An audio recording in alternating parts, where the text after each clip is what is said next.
Hello. Okay. I think we have. Sorry, I don't know what my mic arm is doing. Okay, whatever. That's fine. I feel like I'm missing the chat because I forgot to enable it on my end. I mean, you guys can all see each other, which is great. But let me go ahead and turn that on for myself. Yes, we are live. Activate. Okay, great. I can see you all. Hey, everybody. Somebody said wishing you guys rain. Yeah, I think we could all use some rain at this point, or anything that would make the air a little bit cooler. Someone said, so weird seeing you guys talk about the heat. Meanwhile, here in Brazil, it's almost cold. Stay safe, everyone. Man, that's just wild. It's absolutely wild. I see people already talking about today's topic and makeup and kids wearing makeup, which, by the way, I would like to let you know right off the bat, my video is not about kids wearing makeup. I don't care.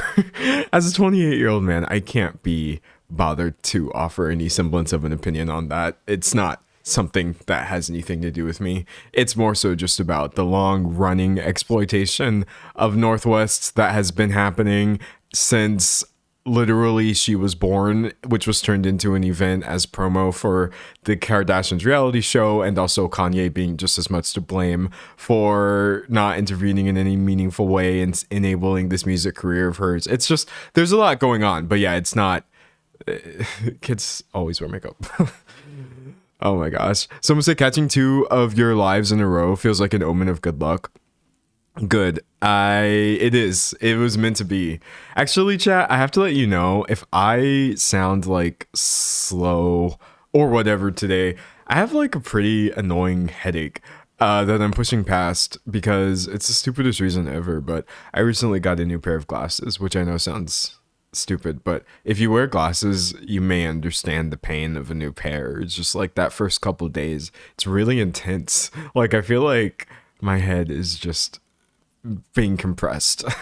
So I have my everything hurts, and looking at screens hurts, even though I have to go over this for you all today, which I will be happy to do. But yeah, sorry, I just feel like crap, and I will be very glad when I adjust to my new glasses because holy crap, this is terrible. These aren't new though. These are the same ones I always wear. I have multiple pairs. Someone said, I hope the adjustment is fast. Someone said, it's the worst. It really, really is. Someone said, made me not want new glasses for years. I've been wearing glasses for the past 15 years, and it's a new headache every single time, which is fine, which is okay. I brought it on myself. I really, really did. But yeah, I'm dying. No, just kidding. I'm alive, and I can see more clearly than ever. Even though sometimes when I think about changing my prescription or like updating it or acquiring new frames, I'm just like, haven't I seen enough? And then I just don't want to wear glasses at all. Everything is too HD for me. Someone said, I feel you, D'Angelo. I just got new glasses also. We're syncing. But yeah, I will definitely do my best to like get through this stream the full way through. But don't be surprised if after I finish the topic, I'm just like, sorry, guys. I feel like a drum section at a HBCU is just using my brain as practice right now. I am going to turn on a couple fans real fast, though.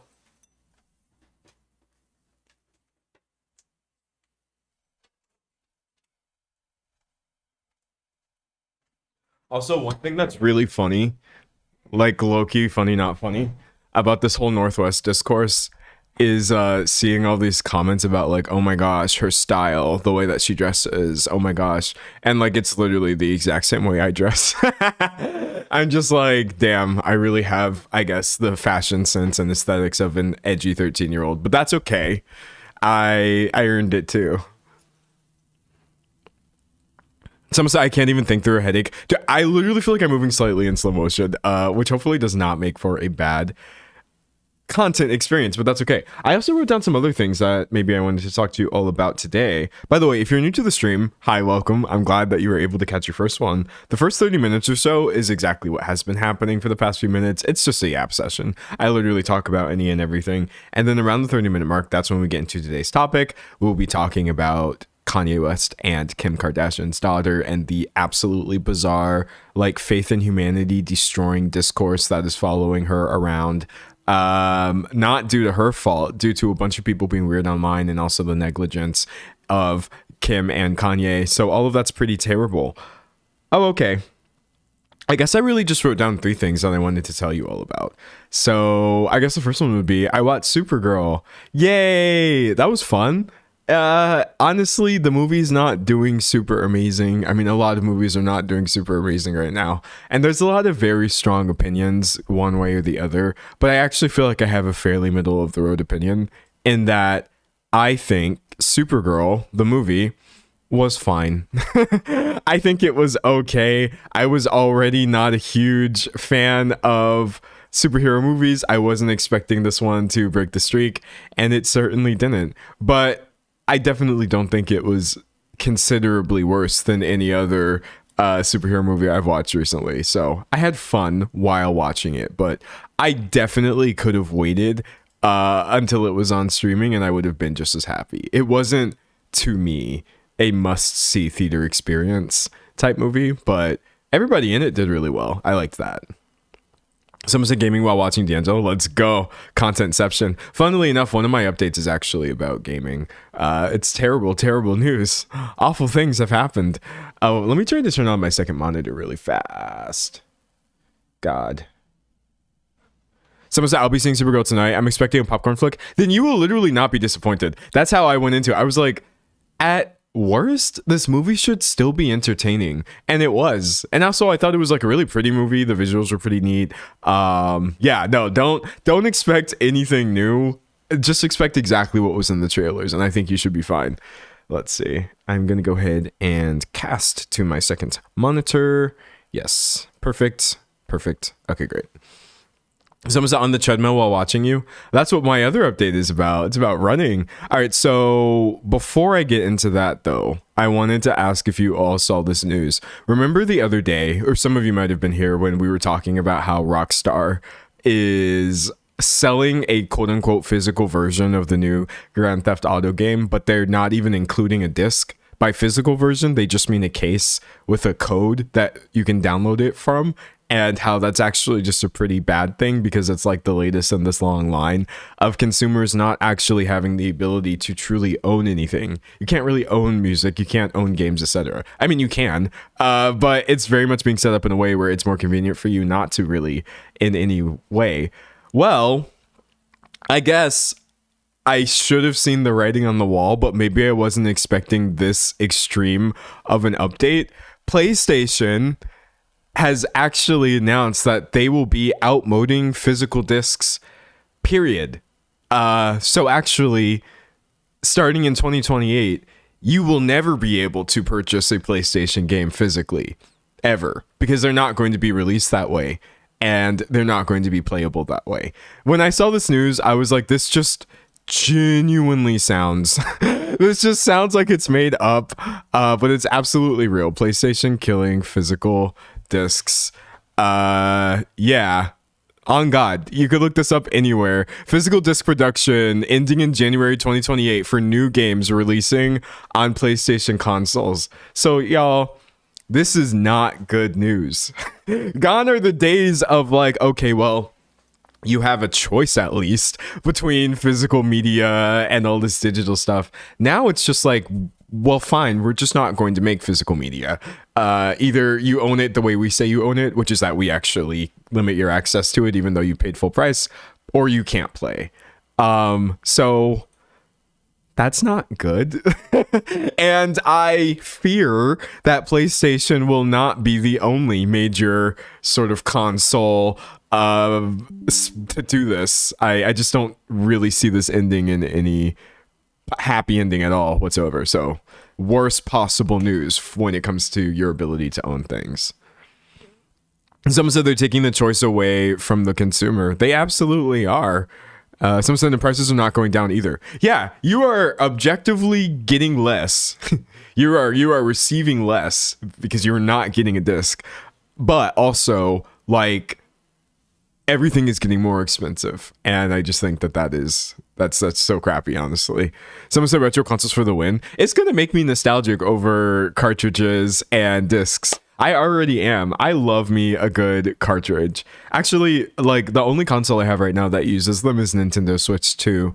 But I liked the thicker cartridges, like the little ones that you put in the Game Boy Advance. In fact, I feel like low key, it might be right here. Hold on, wait. Oh snap. Okay, hold on. I don't know. I don't know where my Game Boy games are. But I have I have like these I have a few DS cartridges near my desk. This is for Star Wars The Clone Wars. Do you guys want to come over to my don't come to my house. But do you guys want to come over to my house and play DS? We can play Mario and Sonic at the Olympic Games. I used to love this game. I was so good at some of the mini games. Most of them I absolutely sucked though.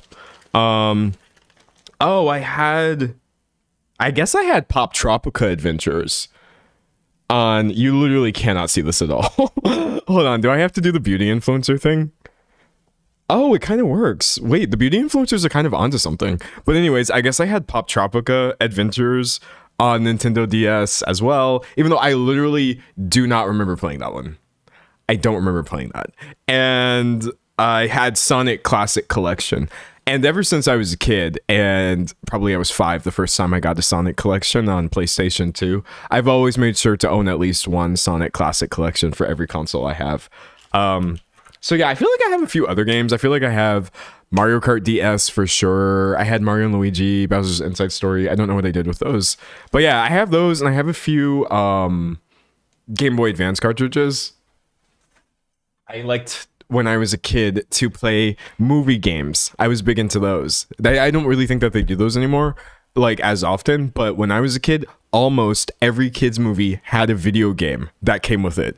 And so like there was a SpongeBob the SquarePants movie, very iconic, and there was an accompanying game. So I loved playing SpongeBob SquarePants, the movie, the video game on Game Boy Advance. I also liked playing The Incredibles because that had a video game as well, and it was actually like pretty good. I replayed that one recently-ish, and I was like, why is this like a decent platformer? Like you could switch between being Mr. Incredible and Frozone, and like Mr. Incredible could like obviously break through walls and stuff, and Frozone could like freeze platforms, and so you had to literally like switch back and forth using your ability to either destroy or create to like progress through these sci-fi levels. And I was like, this literally had no reason being good at all.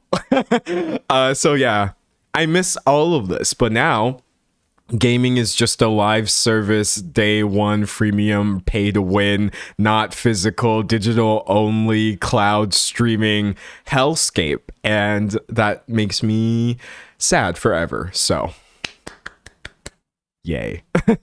Moving on from, oh, someone said I love the Tingled game on the Wii. Bro, I had so many games on the Wii. Well, like so many for me. I think if something really bad happened where, because when I was a kid, I could not have access to every single game I wanted because I didn't have a job or money, and my parents weren't rich. So I had to be really strategic about the games and I would request them as Christmas gifts.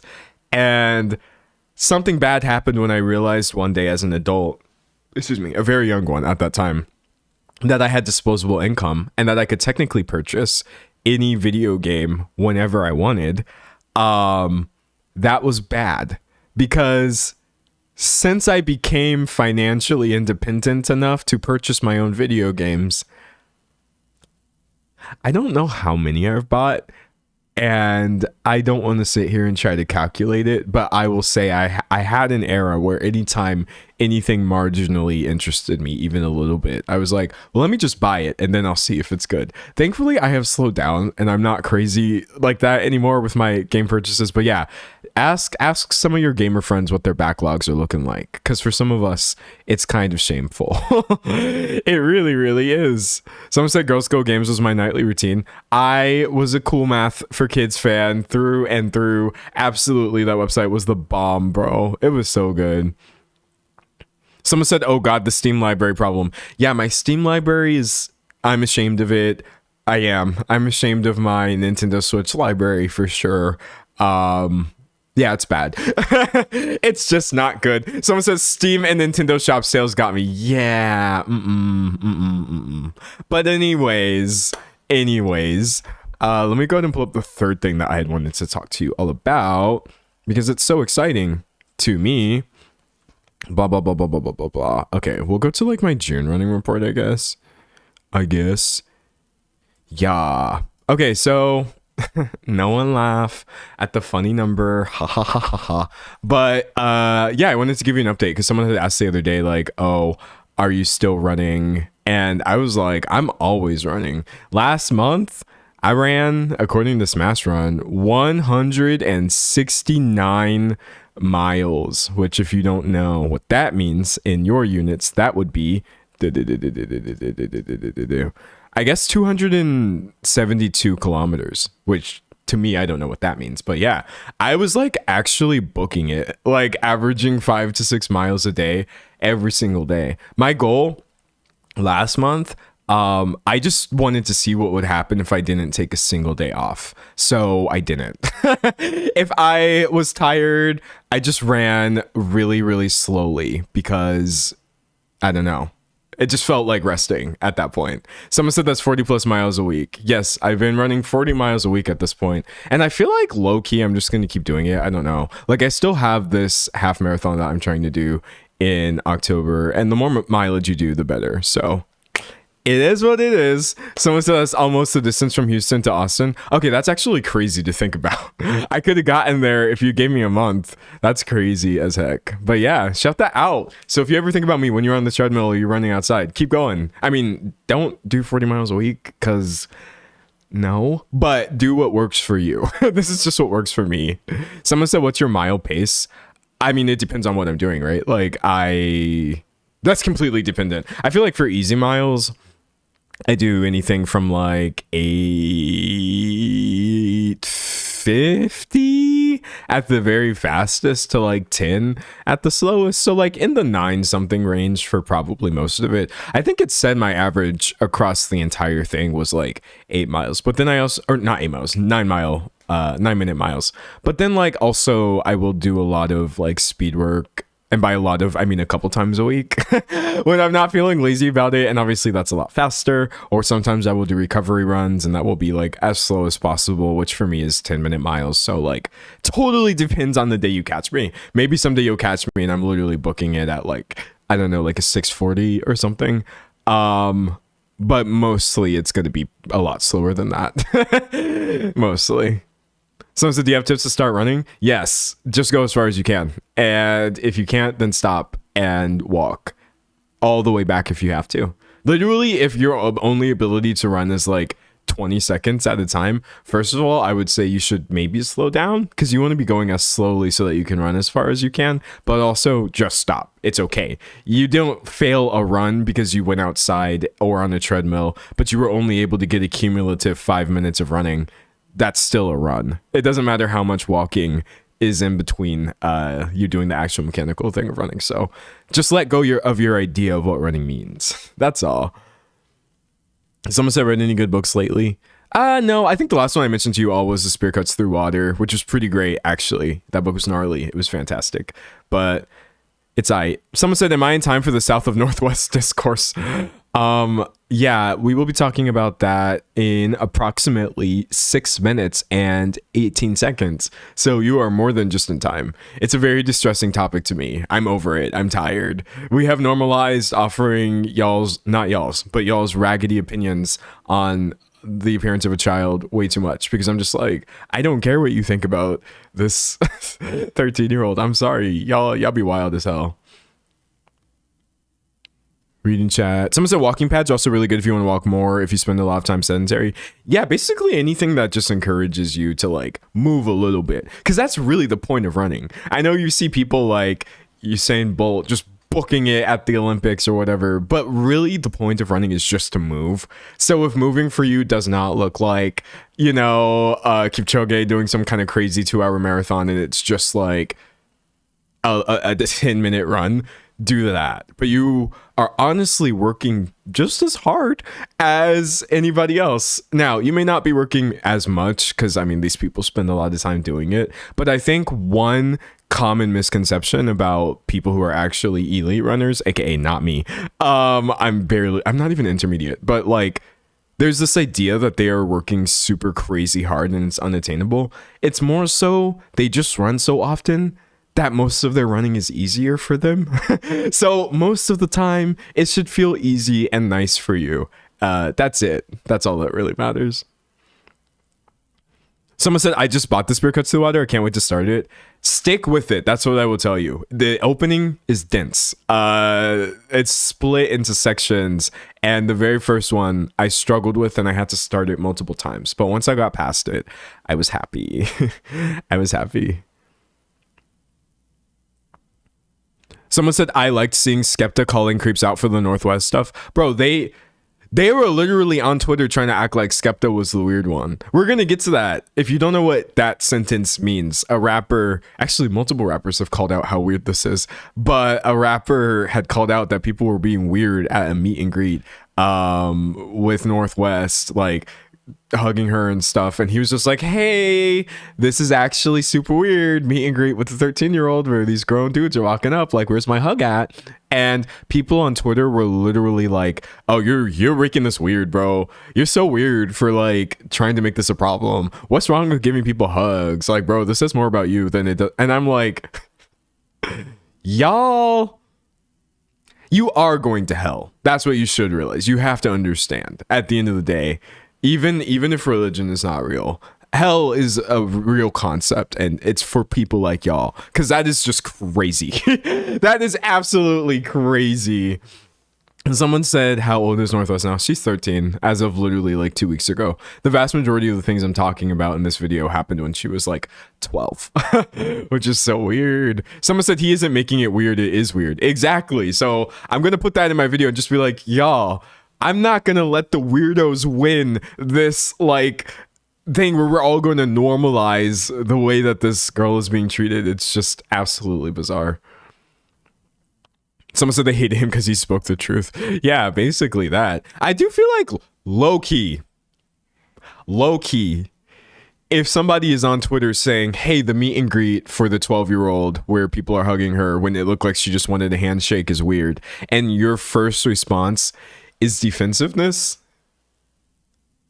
I need you to think about that critically, because that's actually scary. Like, not to be dramatic, not hee hee ha ha, that is actually scary. But anyways, someone said, I start work in 7 minutes. Hey, I start working about 2 minutes and 20 seconds, so let's go.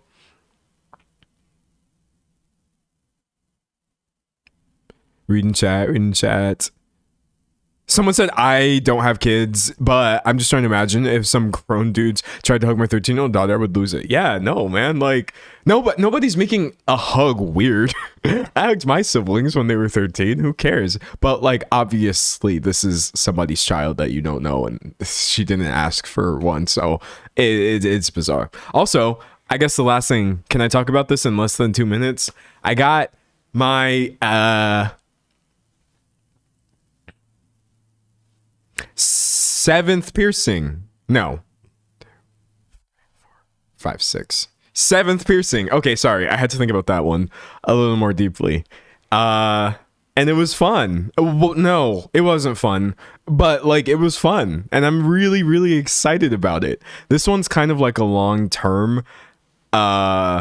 it's like a long-term vision that I have going with this one. So right now, it's just a lowly little stud by itself. And someday, once it heals all the way, it will become a ring, which I think looks super dope. If you don't know what I'm referring to, because I'm wearing a hat, which is covering my ears. I recently got a conch piercing. Ooh, here, look, let me show you what that one is. This one's super cool. So basically, PC, there is like this sort of mid-ear piercing that you can do. You can see this person has like a stretched lobe right here and a 10G conch piercing with a captive bead ring, which I honestly think is such a dope look. It's seriously, it's like gnarly. It's metal. And so, well, it's literally metal, right?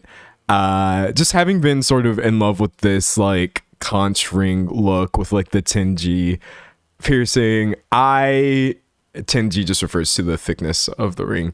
I went ahead and I got the piercing. Now, I can't put a ring in there because if you try to put a ring in a healing piercing, there are many scenarios where that's not ideal. You may wind up with more irritation. Also, me like running and not being able to pull the ring out because you shouldn't be changing your jewelry immediately after getting the piercing is not going to be good for me. So I just got it with a stud for now. But yeah, it's cute though. It's going to be so cute. That's the wrong ear. It's going to be... No, wait, which ear is it? I literally can't feel my ear. Okay, it's this one. Oh my god, you literally cannot see it. There you go. You can see it if I turn my head right there. The little tiny conch stud. So yeah, it's... Ow, I think I touched the back of it, which isn't good. It's very like not noticeable at the moment, but one day when I put a ring in there, it's gonna look fire as hell. I'm definitely not gonna be able to do that at any time this year because these take a long time to heal. But that is okay. Somebody said it's cute. I think it's cute. It's like a nice little one. It's not like super crazy like because I didn't want another really bold one yet. I probably will do one at some point, but I feel like for now I'm happy with it. Someone said, come on, stud, for real. One thing that is a little scary about it is like you can't really tell from here, but it's a clear stud. It's actually completely transparent. And so whereas I feel like in most contexts it just reads as like being reflected, light being reflected back at you, it's actually probably coming from behind my ear. That joint is literally just a 2.4 millimeter hole. And I'm like, this is gnarly, but it's so cute though. So I'm happy with it. And that's all I have to say about my new conch piercing. Yay. Also, it sounds very scandalous for some reason. Like, ooh, he pierced his conch, but it's literally just part of your ear. Literally just part of your ear. Someone said my wife got that pierced. It took a long time to heal. Definitely a good call to keep it a stud for now. Yeah, I don't want like a difficult healing journey. I'm trying to do my job. I'm on camera. All right, anyways.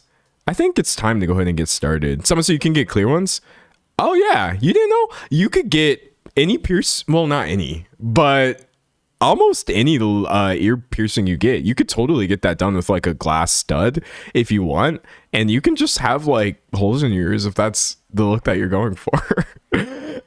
Which I think honestly is a pretty fun look, I won't lie. It tends to weird out some people, which I can't blame them, but I just think it's gnarly. It's metal, dude.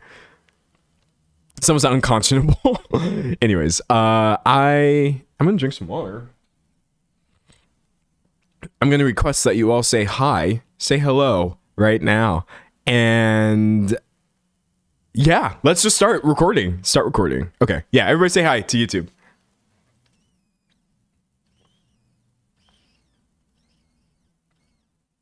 Someone said, does the sweat from running make your glasses slip off your face?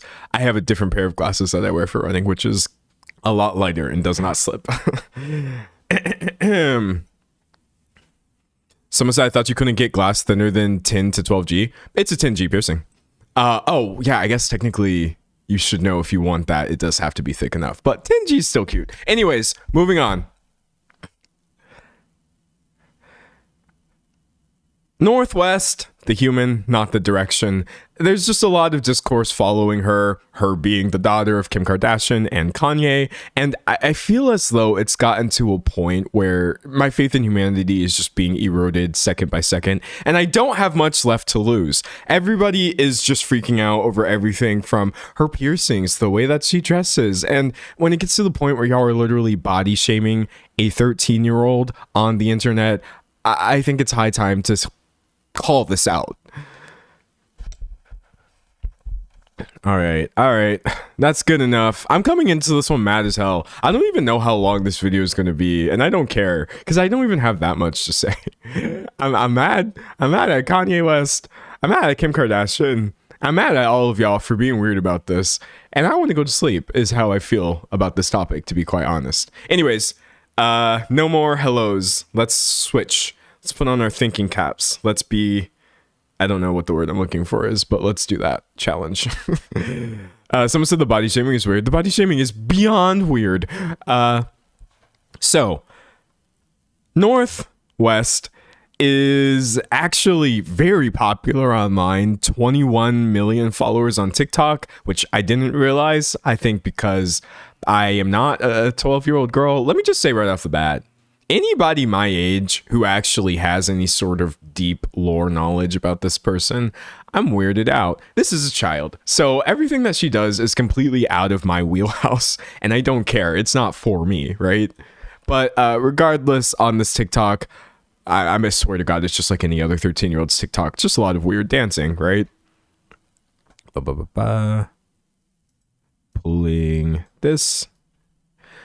The thing about North that just makes all of this discourse so weird, and when I say the thing about North, this isn't a fault. This is not something she's done. I actually feel like she is 100% blameless because, can't stress this enough, child. But she literally turned 13 a couple weeks ago, and so the vast majority of this discourse is concerning an actual 12-year-old. Not that it would be better if she was 13, but please just keep that in mind as we go forward. Pulling this. Someone says she's cool, though I can't lie. She seems cool for sure. So people love trying to figure out who should we be blaming more, Kim or Kanye, and I'm like, ¿por qué no los dos, right? Like, it is definitely both of their fault, and they have been exploiting North in many forms ever since literal infancy.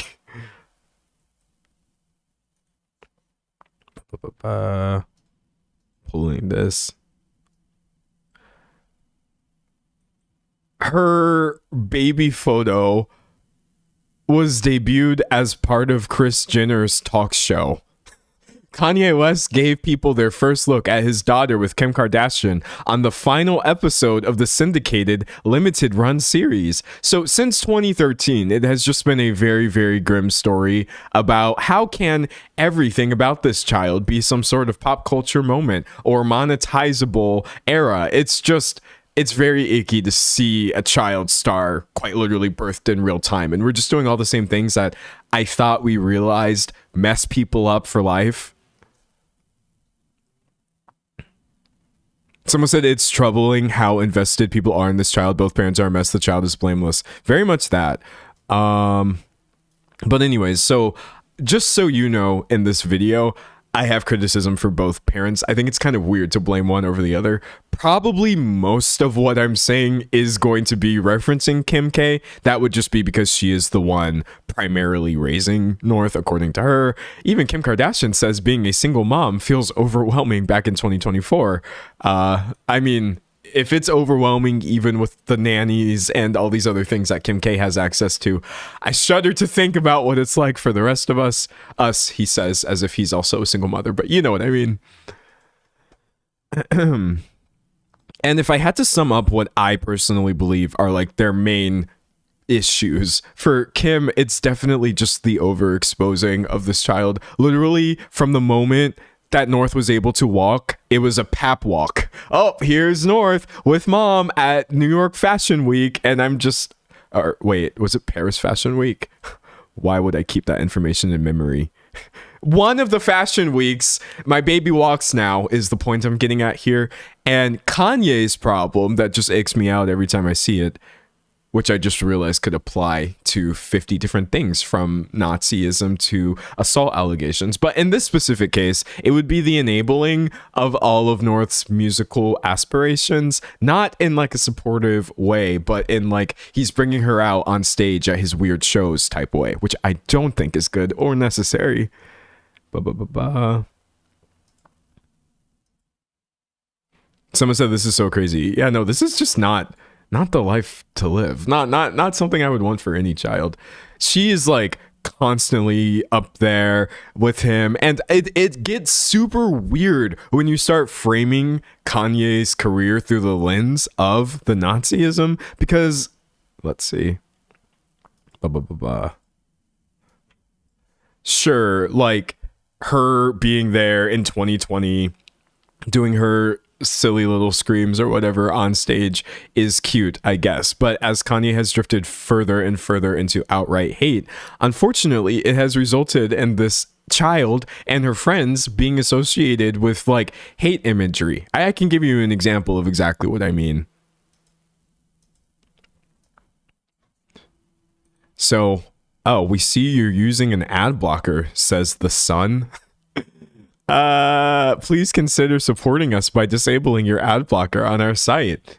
I think like websites and publications like this are specifically why I have an ad blocker. I would never want to be responsible for the Sun receiving even a single red cent. So I think I'm going to skip. But anyways, here you have Northwest performed with her gal pals on stage during Rolling Loud in 2024, which, like, first of all, why is this child at Rolling Loud? But secondly, I just want you to take a gander at all of this Kanye merch that they're wearing. It's these Vultures shirts. This is actually warped, okay?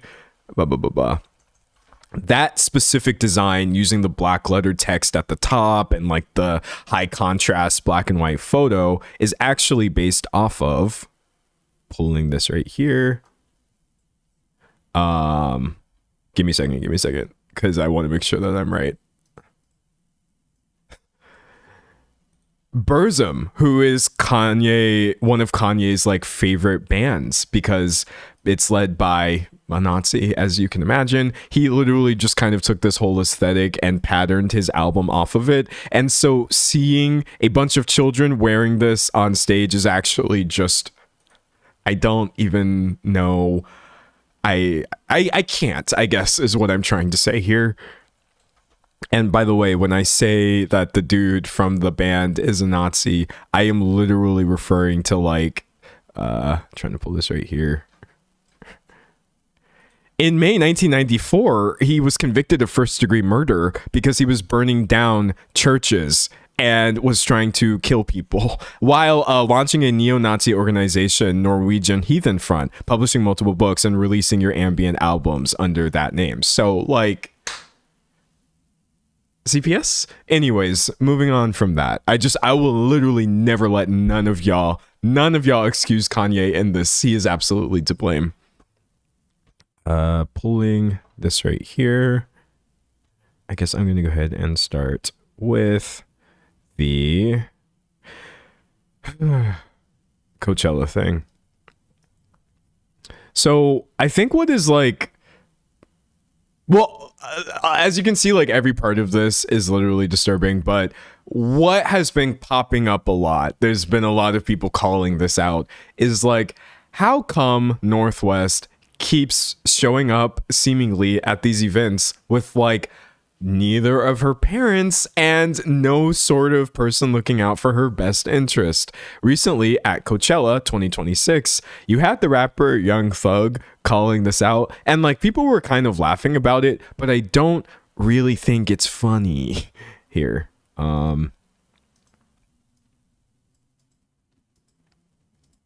Okay, wait, hold on. I gotta fix the audio volume.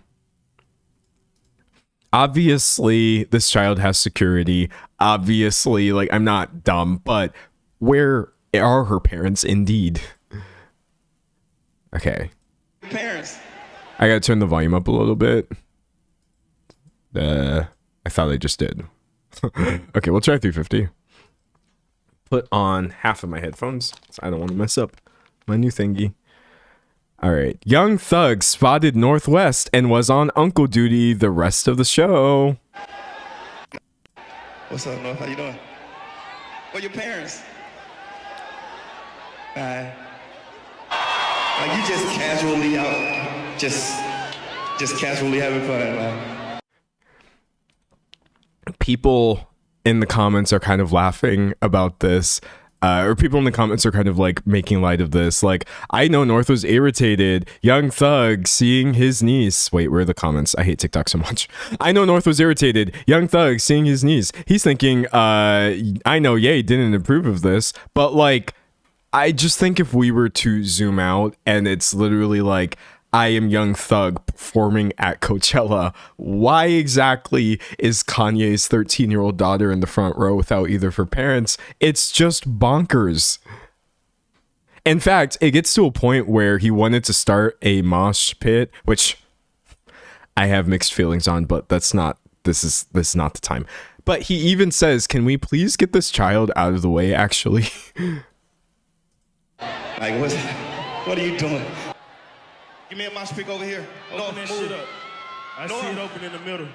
North, get out of the way. We finna have a mosh pit. Get out the way. What is this, not English? What North at, man? Protect North. Where is she? That's just crazy, dog. That's just crazy. I don't care who you are. I don't care if you're famous. You literally have another adult on stage at one of the biggest music festivals talking about, yo, can you please protect this child? Can you get her out of the way? You are failing as a parent. I'm sorry to say it, but I don't know of any other way of thinking about this. Also, someone said 12. Oh, people are pointing out in the comments what I keep forgetting. She was literally 12 here. 12. This is just unreal. Someone said, what were you doing at 13? Me at 13? I was reading. That's it. I didn't really have many friends or hobbies or interests. I was just reading, if I'm being honest. Also, by the way, this is not going in the video because this is just an aside, but I need a break. I need a break for levity here. Young Thug, obviously, despite the clear and jarring problematic things that he has done, is one of the most consistently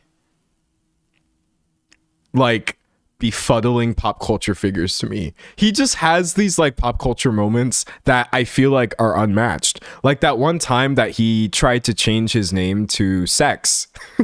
Wait, I'm gonna pull that. I feel like y'all don't even realize how far back the Young Thug weird headline lore goes. Young Thug says he's changing his name to Sex, as he tweeted. From now on, call him that. I guess it's no surprise that in 2018 that one never really took off.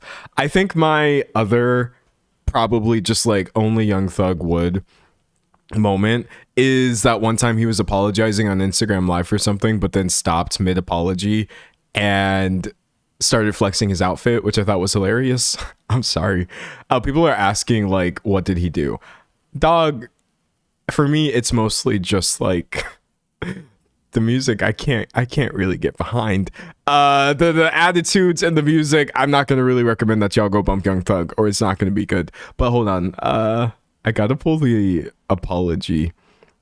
No, if you're wondering what my opinions are about that Rico case where they were trying to use his rap lyrics against him in court, which is racist, by the way, I don't support that at all. I more so just don't rock with Thug because I think he's completely out of pocket all the time. Fit flex. I cannot explain to you.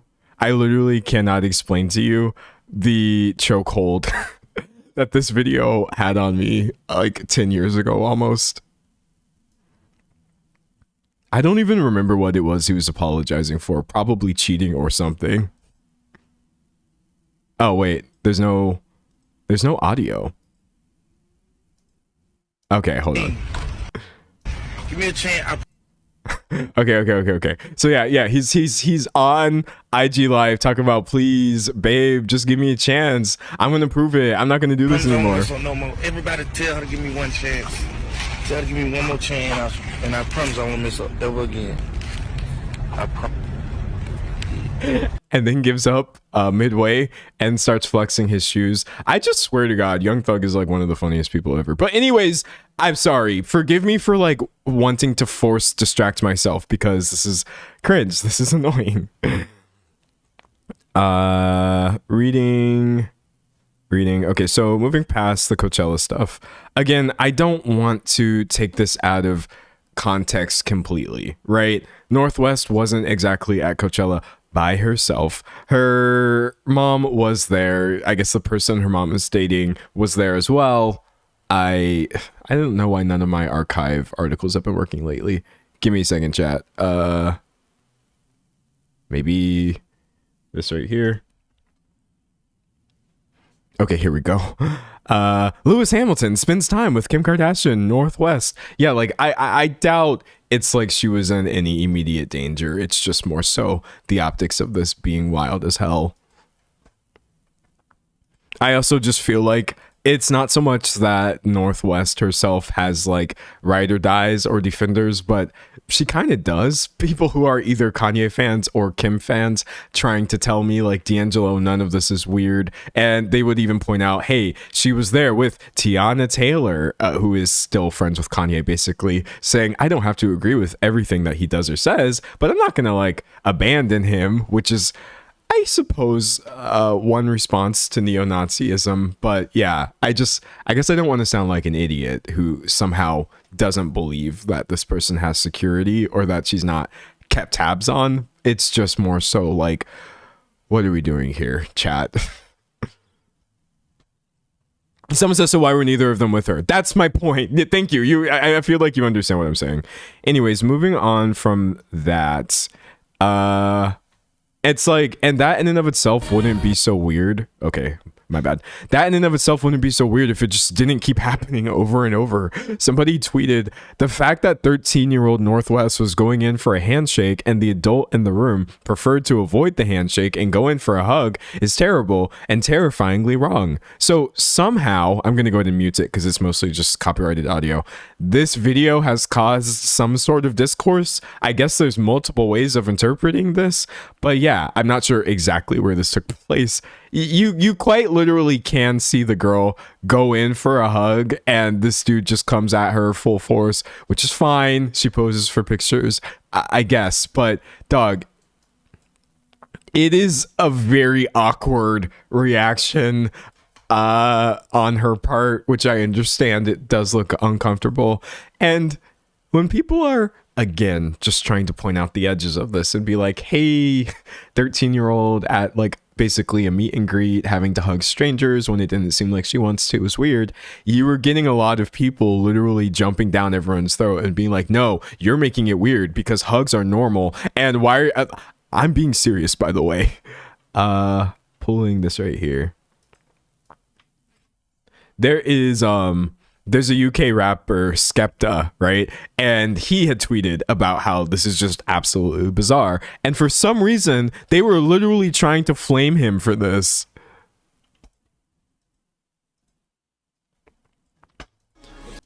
So Skepta said, a blind man could see she wanted a handshake, kissing my teeth. And people are literally here like, I'm trying to make this bigger. Okay, wait, hold on.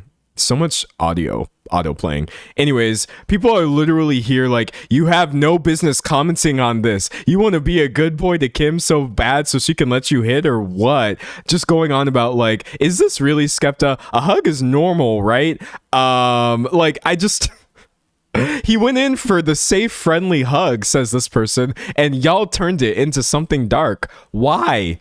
Literally people trying to pick fights and say you're weird for finding what's happening with Northwest to be weird.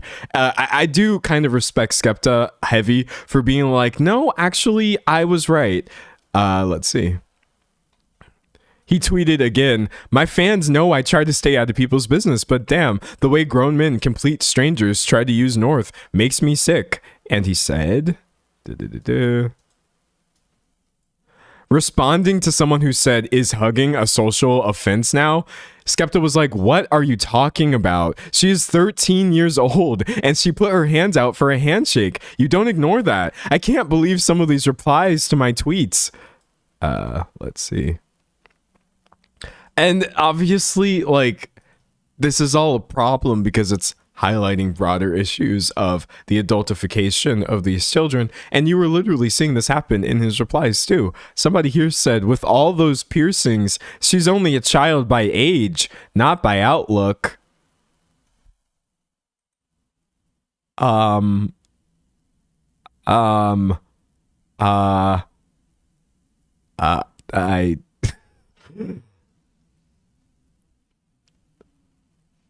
Okay. So, anyways, sorry. I just think it's actually really crazy having to read age is nothing but a number spoken unironically in the big 26. But Skepta also realizing that this is beyond just a travesty said, wow, protect your kids, people, protect your kids. And yeah, this is the point. Not that North herself needs to be policed or she can't have fun or she shouldn't be singing on stage or whatever. It's not her responsibility that people are like this. But you know, it is her parents' responsibility. I just find this to be absolutely bizarre. By the way, the person who tweeted that OG thing was trying to be like, y'all took me out of context. And I'm just like, dog, there's never a correct context to say she's only a child by age, not by outlook, because that is actually terrifying. Pulling this last one, I think, from his Twitter. His justified Twitter crash out. He was like, the weird part is how some people think this behavior is normal.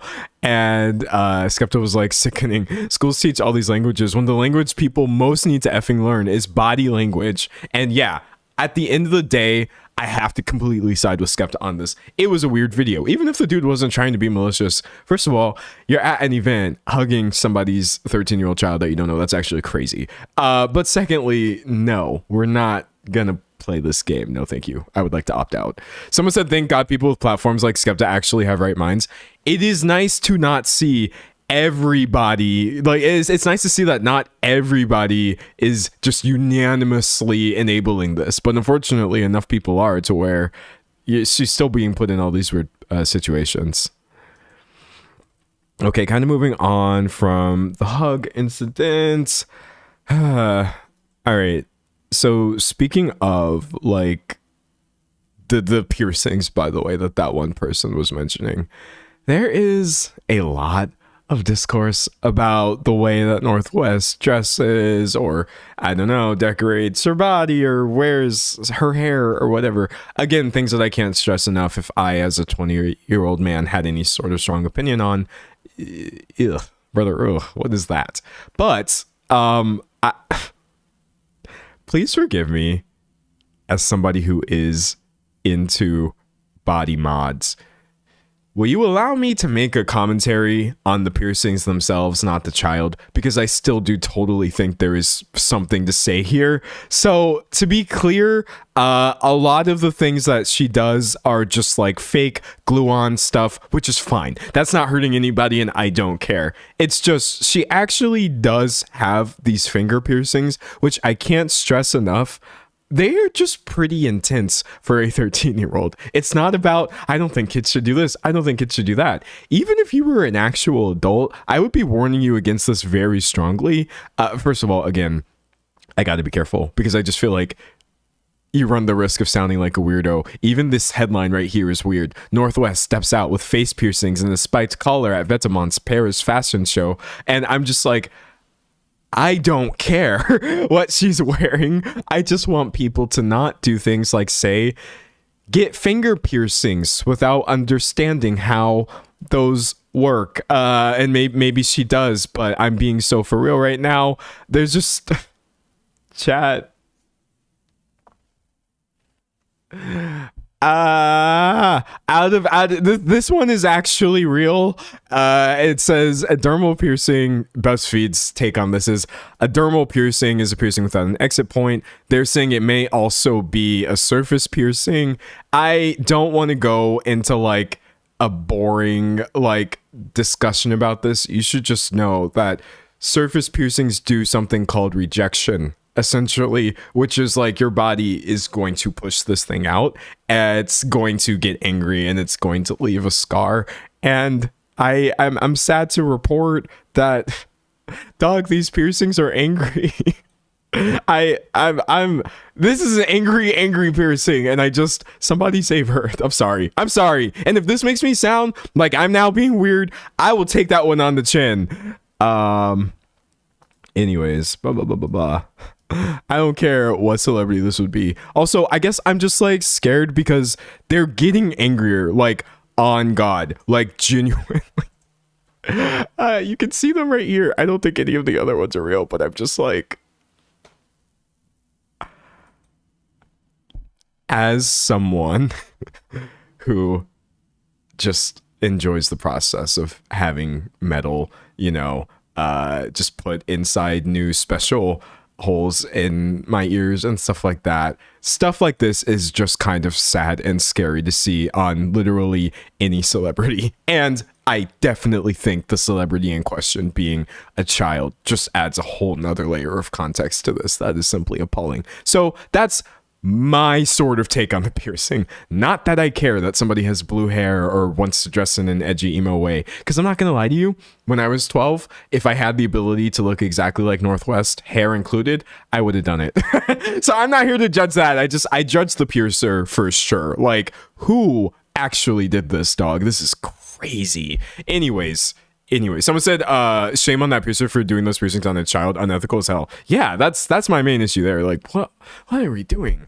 Anyways, that's all literally the only thing I have to say about that. But unfortunately, people are kind of taking this whole like, hey, it's open season to talk about Northwest's fashion choices thing to the logical extreme. And my voice is cracking out of discomfort. Oh God, I'm sorry. I'm like, when it gets to the point where we're doing paparazzi photos and writing page 6 articles about like, internet users immediately blasted Kim K for allowing her daughter to wear a bustier. So inappropriate, Kim, one person wrote on social media. Not a fan of this on a 12-year-old.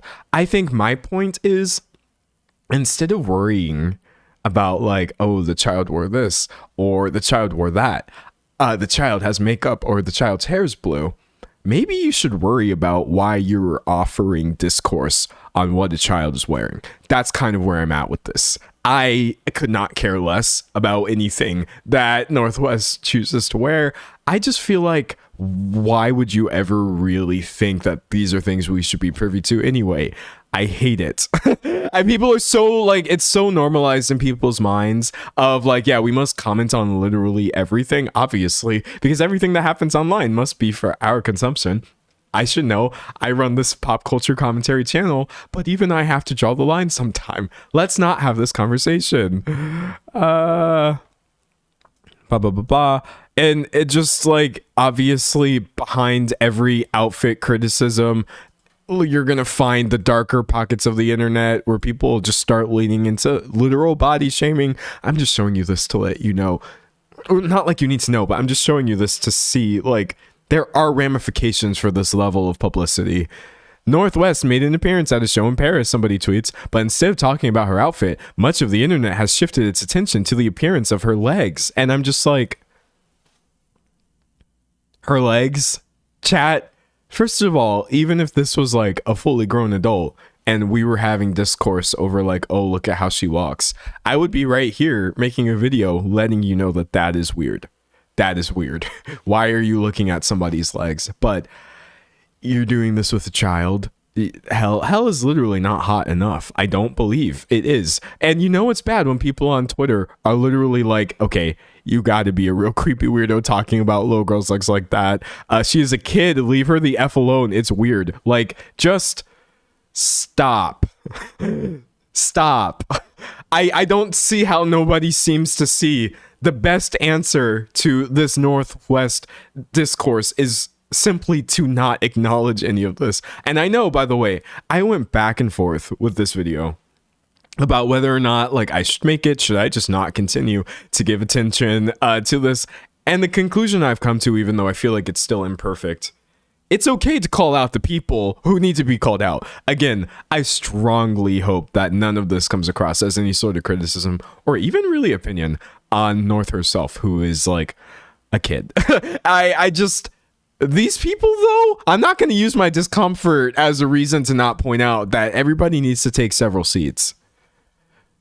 Someone says she is a literal child. Yeah, that's where I'm at with that. Also, another thing that people are doing, and I'm like, I have literally run into this in multiple places. You know how everybody just loves comparing women? First of all, let's make one thing clear. A 13-year-old's not a woman. No, Fox News, there's no such thing as an underage woman. But I'm talking like actual women. You know how people just love comparing them for no reason? Like, oh, Olivia Rodrigo did this thing. Well, Sabrina Carpenter did it better. And like the whole time they're literally friends or whatever. Dog, on God, people have now started this weird Blue Ivy versus Northwest comparison as if I feel like I had a second part of that thought and it just evaporated as my brain cells were eroding in real time. Trying to pull this right here.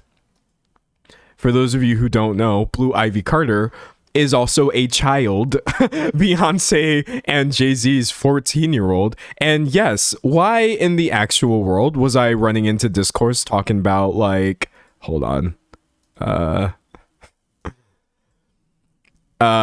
Blue Ivy and Northwest's latest appearances reignite debate over Beyonce and Kim Kardashian's parenting styles. These kids should literally not be catching strays as part of your weird made-up fan discourse about Beyonce and Kim Kardashian. Because as much as you shouldn't be doing that in the first place, at the very least, these are grown people who have chosen the smoke, if you will. I just feel like when it's like Blue Ivy Carter drew praise for a polished, casual look, resembling her mother at a New York event, while Northwest turned heads at Paris Fashion Week with bright blue hair and prominent facial piercings. Y'all have got to let it go. You have to let it go. And I think what's really like sucky about all of this is people have literally been talking about these girls like this since they were born. I'm trying to pull that One Time article that was so weird. Oh yeah, okay, here we go. In fact, in this Time magazine article about her being on stage with her dad when she was 6, it literally says, while this is the first time that North has performed publicly, this is far from her first time doing the Fashion Month circuit. When she was just over a year old, North had her own front row seat at the Givenchy show in 2014, where she sat resplendent in a custom black Givenchy dress. For this time around at Paris Fashion Week, when she was 6, North opted for a more sporty look, wearing a neutral matching pant set and a bright fuchsia padded... You're talking about a baby. You were actually on God talking about a child. And I am going to lose it. I just can't. Someone said, didn't people make fun of Blue Ivy since she was a toddler? Yeah, they did. I could make the same video almost in the same way about Blue Ivy or so many other celebrity children. It's just, and that should really show you it's not North's fault. It's not that, like, because North's has an alt appearance or whatever, she needs to be criticized more heavily. It's that everybody is weird about every child online, and it's just sick. Someone said, do they think she dressed herself? Yeah, when she was 6? Like, come on, dude, please stop. Anyways, moving from there. Okay, so we kind of talked about, I have 2 things left, being the music career and Kim's sort of take on this. So Kim Kardashian, obviously being aware of all of this discourse, has offered, I guess, a few excuses, a few rebuttals to this earlier in the year.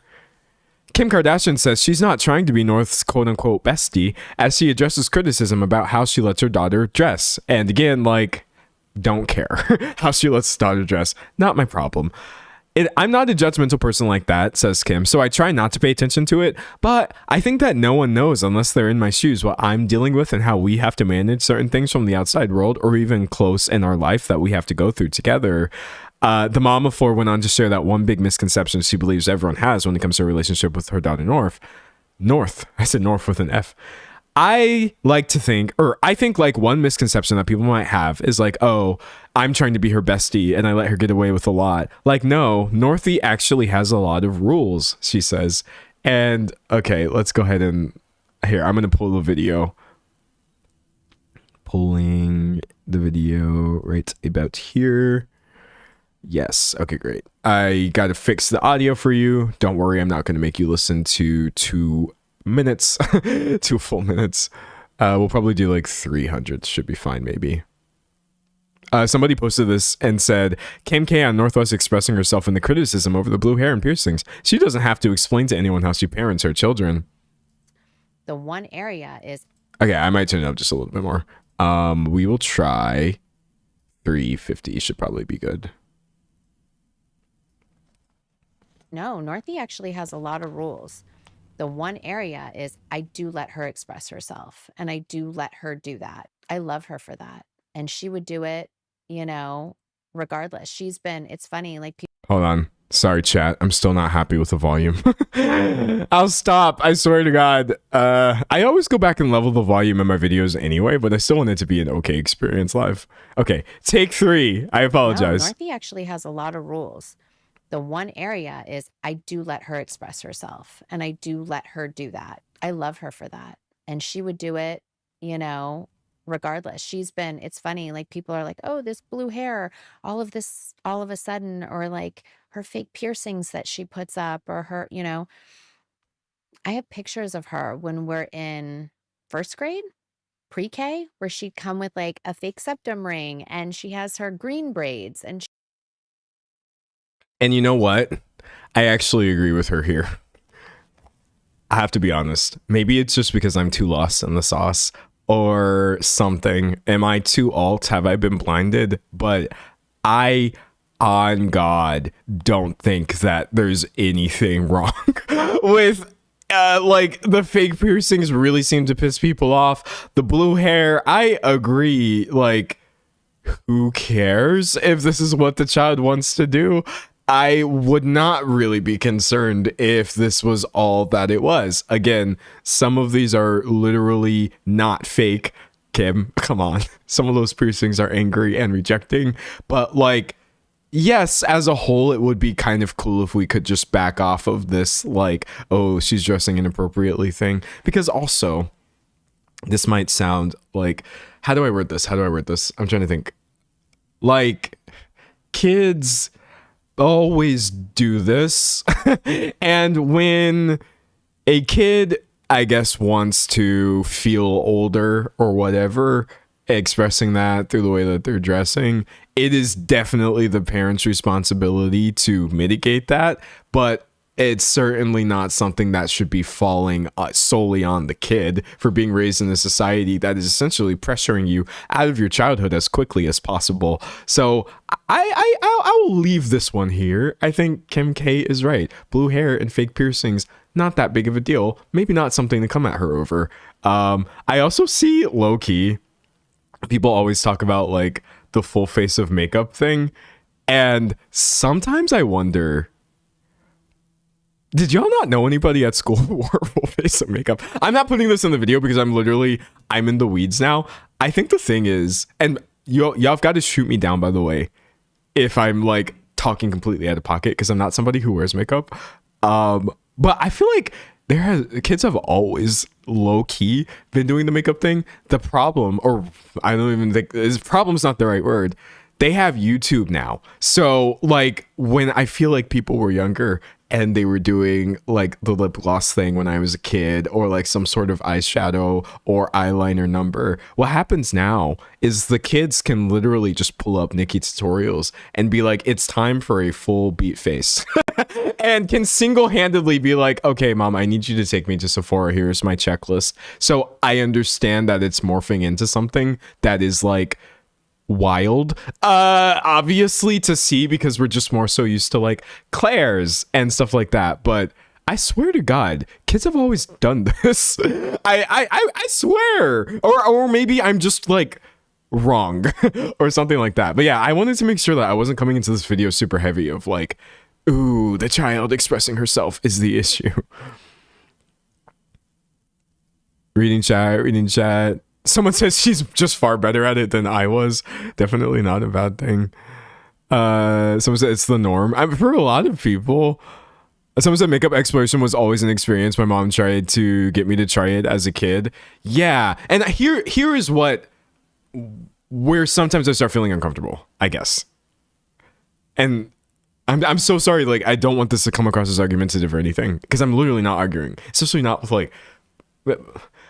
But it's like, if it's at the point where you're taking two kids like wearing makeup or whatever, and you're pointing to one of them and cringing because you feel as though it's more adult, I just like kids aren't capable of looking adult anyway, no matter what they do. is kind of how I feel. So even if it's just literally like a little Claire's lip gloss, or if it's just like, I don't know, Fenty Beauty number, I don't know how these things work. I sometimes get really uncomfortable when we start separating out the different kids and being like, oh, this one we don't like because she looks like she's trying to be 18. And I'm just like, but she will always be a kid though. There's like no meaningful way really for a kid to do anything that is not kid like.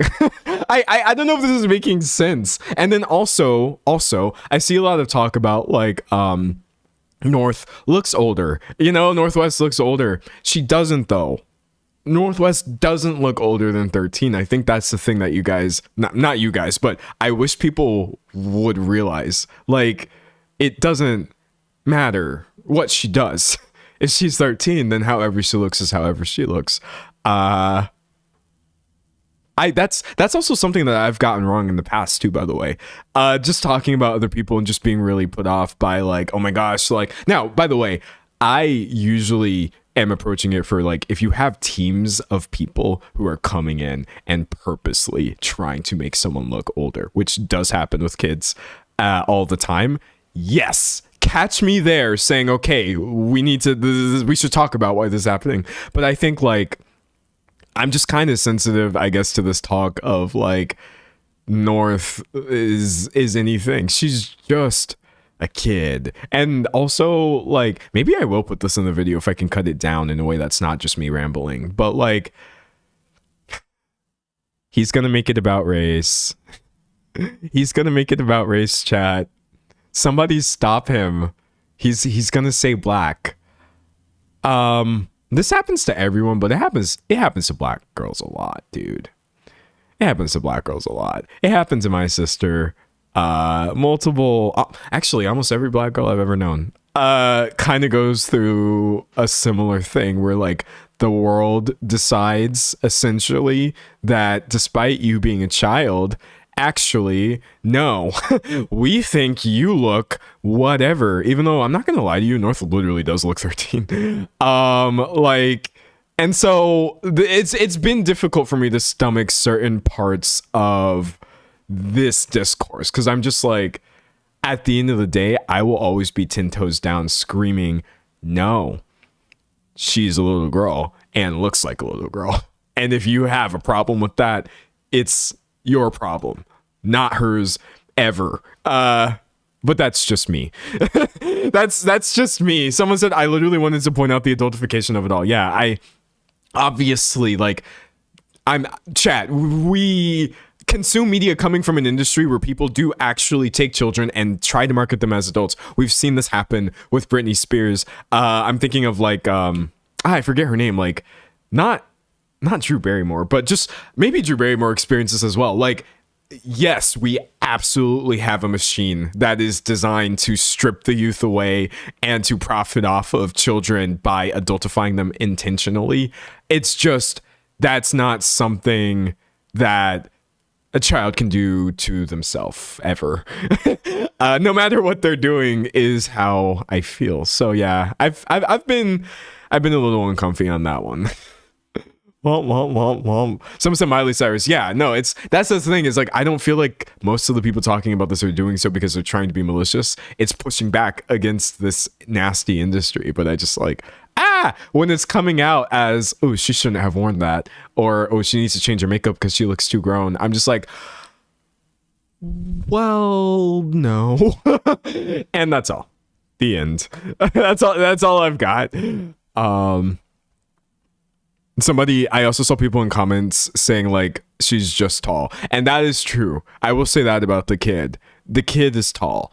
There was a photo of her with Kim K, This is one thing that I will come for a child over. I don't care. Where's this picture right here? Oh, okay, here we go. No 12-year-old should be taller low key than their parent. I think I get offended when kids get taller than me because I used to be the tallest because I was the oldest sibling. I was literally 6 years older than all of my other siblings. And one by one, my brothers shot up. And I am literally already 6 feet tall. And both of my brothers were like, well, actually, we're just going to be 6'2". We're just going to be 6'3". And I have never been more offended. There's something about like a tall kid where I'm just like, how dare you be taller than me? I'm an adult. Why do I need your help getting something off a shelf? But obviously I'm joking. That's a joke, which I feel comfortable making because I don't think it's playing into weird things. Actual real valid discourse about like, oh, we hate what she's wearing more so pisses me off. Someone said, I'm so jealous. What do you mean? Blue's got 3 inches on me. That's disrespectful. Blue Ivy's tall too. Yeah, no, something needs that. I'm mad because I'm just like, give me that height. Give me that height right now. You're not doing anything with it.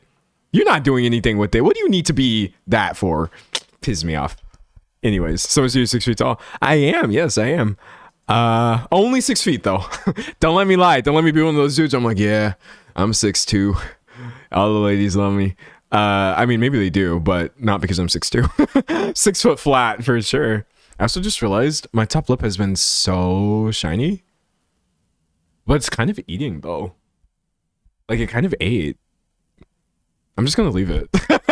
I think I put some Aquaphor on and like I had a little bit more on my top lip than I realized, but it's kind of glossy. That's gonna serve. Hopefully y'all don't think I look too old with my accidental lip gloss.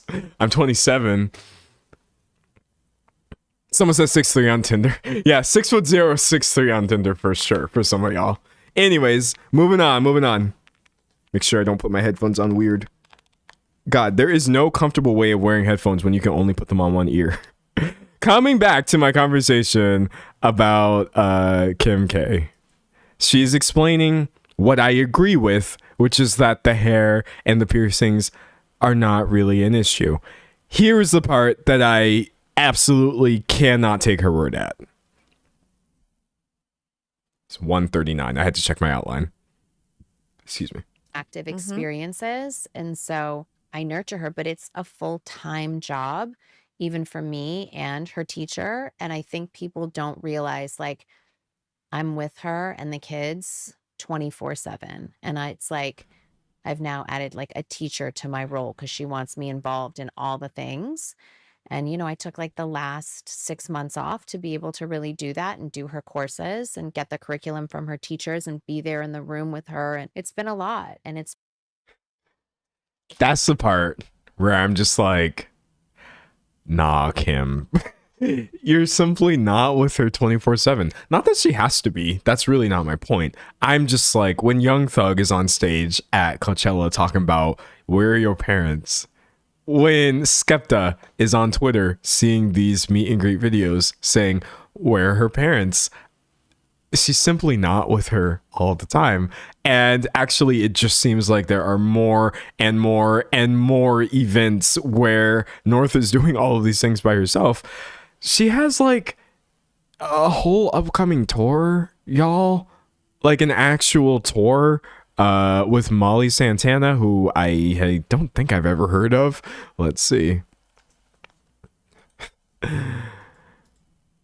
Kim Kardashian and Kanye West's daughter, Northwest 13, announces debut tour. The teen is set to head out with rapper Molly Santana in August. And it's just like, dude, going to music festivals is one thing, and popping out on stage and going to Paris Fashion Week, you could convince me, I suppose, that this is just a rich person version of having fun that I can never understand, and there's nothing wrong here, but why exactly does the 13-year-old actually need to be going on tour? It says, she announced that she will embark on the co-headlining Molly X North Chemo Kauai tour with Molly Santana, who is 21. Also, like, that's yet another adult who I'm just like, why are you, what are you doing? Well, the tour will kick off in Dallas on August 5th and hit cities across the U.S., including Houston, Philadelphia, New York City, Boston, Chicago, and San Francisco, and Toronto, of course. Yes. 14 shows ending on August 27th. Now, if you're wondering, like, what is she doing on tour? She does have a music career. Yes. I have largely ignored that because, again, we're talking about artwork created by a kid. But let me see. Northwest. I guess maybe I'll just go to her like YouTube music profile. Yeah, so you can see I'm on her YouTube music right now. She recently released her North Forever EP. I guess recently featured on a track called Moolah, The Root of All Evil. And yeah, North Forever featured tracks such as Die and How Should I Feel. I think most recently, I think her recent solo track was literally about the discourse called Piercing on My Hand. And I'm just like, dang. She been conscious for 5 minutes and Kanye already got her on the Make Art About Your Controversy track. This is rough, buddy. Or is this just me like having no way of conceptualizing this? Because when I was 13, my artwork was like, look, I drew a character from my favorite show. I will say, like, high key, I find the lyrics across her music projects to just be kind of sad. Maybe I need to not be reading into this literally at all. And maybe it's all just funsies, right? Piercing on My Hand lyrics. But like, she'll be flexing. And then she'll just drop this one little line in each of her songs that is just kind of like, oh, baby. Piercing on my hand, the other holding bands. But then she's like, no friends, just fans. You wouldn't understand. And I'm like, I mean, that's maybe she just said it because it rhymes, or someone wrote it for her, or this doesn't mean anything at all. She doesn't seem too broken up about it, right? Shopping in Japan, that's where I always stand. But yeah, I was just horrifically curious, and I checked out the lyrics across all of her stuff, and it's mostly just that 90% bragging intercut with 10% incredibly deeply lonely sounding lyrics. And she does seem to have friends. I hate that I know this, but she's like paparazzi'd with her little friend group, and that's good. But yeah, no, if you're showing up to this tour at all, dog, and you're not there because of your child,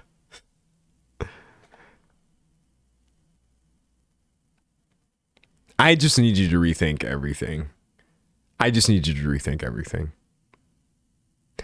I'm just being so for real right now. Northwest, Miss Westy, as she calls herself on one of her tracks. You're showing up to the Miss Westy concert as a grown person, one of those weird dudes out here taking photos with her, and you're doing this not because you have some sort of child in your life who is a fan. It's okay for a kid to be a fan of a kid, but you're there because this is Kanye's daughter, and you want some sort of weird, like, pseudo clout.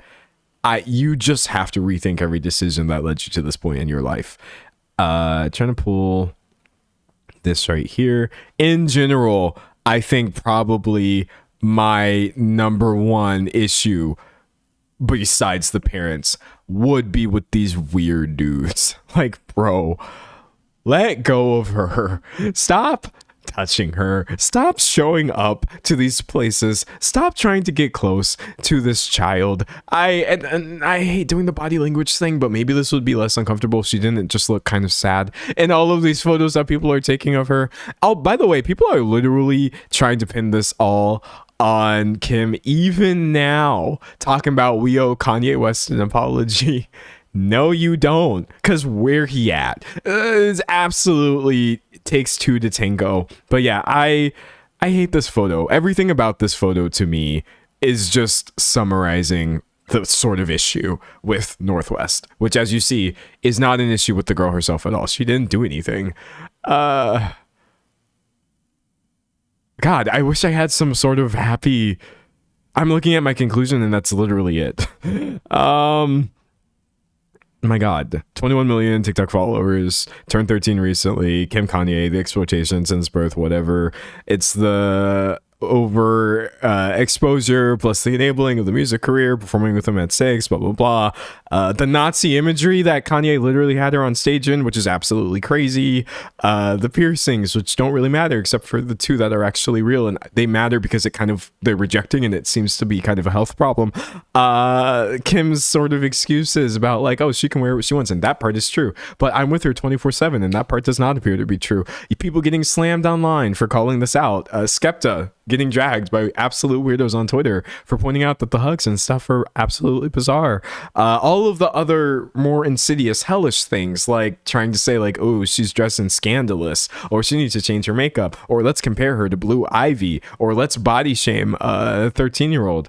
And yeah, that's pretty much it. Oh, and the music career, obviously she's going on tour, and sadly it's just going to be more weirdos showing up trying to get these photos and opportunities with her. So is there anything else that you would like me to bring up before I record an outro for that, dog? Because that was just a nasty one. Someone said the strange men getting close enough. The strange men getting close is enough alone. That's not safe. Literally, I just maybe. Here's the part where I need to sanity check. Right? I don't know if I was just doing the whole older brother thing wrong. Okay. But from my POV, if a stranger is touching any of my siblings at all, go mode. I don't care what the event is. I don't care. I literally don't care. Literally, if like it was so much as like a shoulder pat. I'm sorry. Maybe because I was so much older than my siblings. I'm grabbing your arm. I'd be like, okay, let's go. Because that's just weird. Why is someone touching you?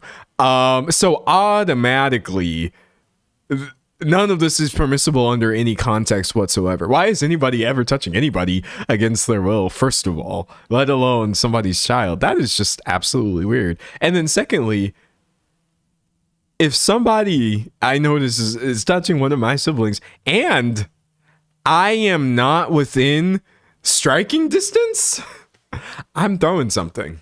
I'm not, because I don't have very good aim and I don't want to actually like obviously hit my sibling, but I'm sorry, I'm about to act up. What do you mean I'm somewhere over here? I turn around and you're over here, buddy, with my nah. That's crazy as hell. Somebody says she has a bodyguard, doesn't she? I'm sure she does. I'm absolutely positive that she has a bodyguard. It's just, what's the point when we wind up in situations like this, when you got weirdos in the industry or showing up to these events like grabbing on her? Nah, man. It's a no for me, dog. Someone said I hate when parents aren't parenting. Yeah, no. Someone say if I see a grown man talking too friendly to my 12-year-old sister alone, I would close that gap so fast. That's the thing I just don't play. Because here's the thing, I can't tell which of y'all are weird or not, and I'm not here to find out. That's the thing. You can hate me at the end of the day when I come in here loud as hell talking about, hey, what are you doing? Yo, let go of her. My thing is escalation. Just pointing out and getting other people's eyes on this. Like, hey, why are you touching her? You could be mad at me for making this weird, but the thing is,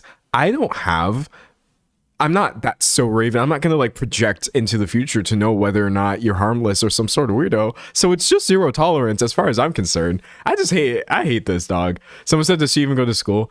Kim K homeschools her. So she has like a teacher and a tutor, and Kim also helps with that.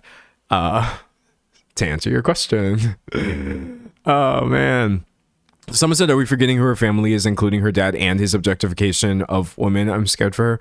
Well, yeah, unfortunately, like, that's the part that sucks really bad, is like the way that she's being treated, yes, is a function of the way society does celebrity culture, which is obviously unhinged, but it's sadly also just a function of the way the Kardashians have always interacted with their younger selves, and the way Kanye West has always been so flippant about like autonomy and objectification and this, that, the other. Like, of course these people are okay with that.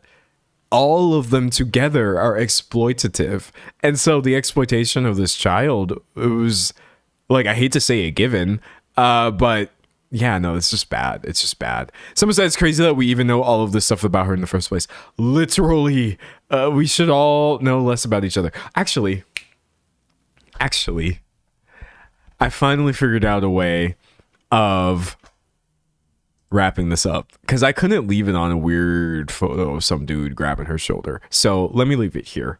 I gotta pull this meme. All right. I need the wavy version. If I had to like summarize this, I would maybe pull this meme right here. It says we should all know less about each other, which I think is one of my favorite images on the internet. I mean, I'm guilty of telling all of you too many things about too many people that none of us needed to know, including me. But I think I would revise this in this case to say maybe we should all know nothing about random 12-year-olds on the internet. That's just kind of how I feel. Obviously, it's not going to happen, but alas, that's all I've got, chat. That's all I've got. Someone said being homeschooled isn't bad necessarily. Being homeschooled isn't necessarily bad. No, I mean, I was homeschooled partially. I also went to public school and I went to college. So I've had the sort of full gamut of that: homeschool, public school, private college. Anyways, let me go ahead and record an outro. Let me go ahead and record an outro. Everybody say goodbye while I drink some water. We'll move on from this because I'm over it. I'm literally over it. Like, it's dead. I'm sorry. Dead it. Goodbye.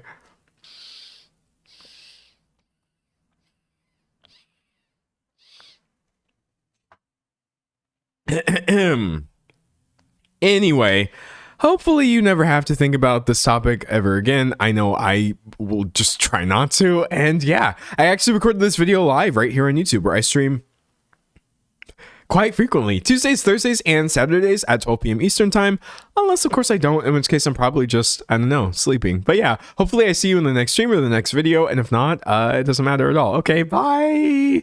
Okay. All right, thank y'all. Thank you. I appreciate that. Stay here. I'm not ending the stream, by the way, yet. I really appreciated that, because I felt like I was like struggling a little bit like with this headache thing, but like y'all really kept me on track. Like y'all were really engaging. I felt the chat was like moving. Y'all were popping. Y'all were disgusted, and that's good. I will forever say there are some things in this world that you should actually be upset about, and this is probably one of them. But yeah, I've stopped recording. Thank you for the goodbye. It was great. Now it's just you and me and all these other people in the live here just for funzo. Funzo? What does that even mean? Someone said I thought you were ending. Yeah, no, my bad. Sorry. I always have to make sure I say beforehand, hey, this is just an outro. Don't leave yet. If you're new to this, you may not know, I typically record an additional like I almost want to say 2 to 2.5 hours of content after my main thing. Y'all may not realize that this year I have done hundreds of hours of streams, and only some of them were about the main topics. After I end the stream, I often talk about a variety of things, whatever it is that people have brought up or whatever came up naturally. I just wanted to say with homeschool, I have very deeply mixed feelings on it, and I forever will. And as a product of a homeschool environment, I will just forever say the biggest issue is that a child has fewer options when it comes to reporting things that need to be reported, and that's basically it. Y'all can argue until the cows come home about the quality of education or whatever, and that's fine, but actually I promise you the biggest issue is that when a child does not have at least a few other adults that they can shoot things by, like, hey, is this super weird or am I bugging? It's not good. So that's my sort of thing with homeschool. You should definitely make sure that low key you are a good enough person as a parent to know that if your kid needs to report something you did to someone else who is not you, they still have the option to do that. And if you're not willing to be that for your child, don't homeschool. It's not going to be good. That's all. That's all. Womp, womp, womp, womp, womp, womp. Someone said that's a great point. I never thought of that. Yeah, it can just be pretty, just so many things can slip through the cracks. Now, again, if your kid is socially well adjusted and you're doing everything, like, to be clear, my mom homeschooled the hell out of me and I'm good. Actually, I'm quite happy about it. And if I could go back in time, I would not have done public school personally, even though I did also have to do that for a few of those years as well. And then I ended on college publicly. But like, yeah, I'm happy, but also it's not perfect. Yikes. Yikes. Someone said you're kind of normal for a homeschooler.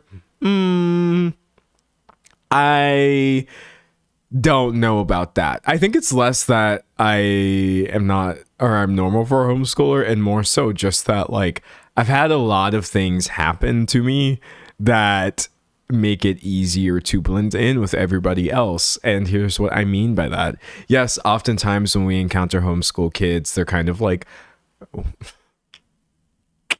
they're kind of weird. Some of the stereotypes are absolutely true, and I know this just from interacting with other ones. Sometimes it's like the first thing you can tell about somebody. But I will say, like, also, I'm 27. I haven't been in school for a long time, so I've had plenty of time to, like, balance out and learn how to perform in a way that society wants me to.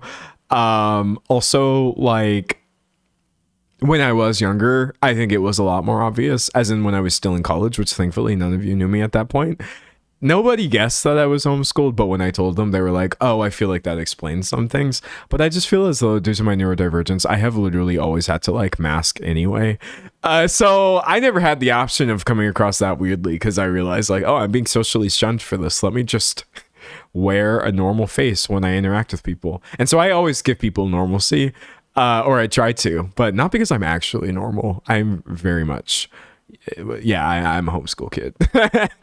I really, really am. Someone say you're the only child? No, I am the oldest, actually. I got 3 other siblings. Someone said that's why I said kind of normal. For those asking what normal means. Yeah, no, I know what you mean. Because, like, homeschool kids, oh, we have a reputation, baby. Oh, no. And it's not good. But, you know, also, though, I will say,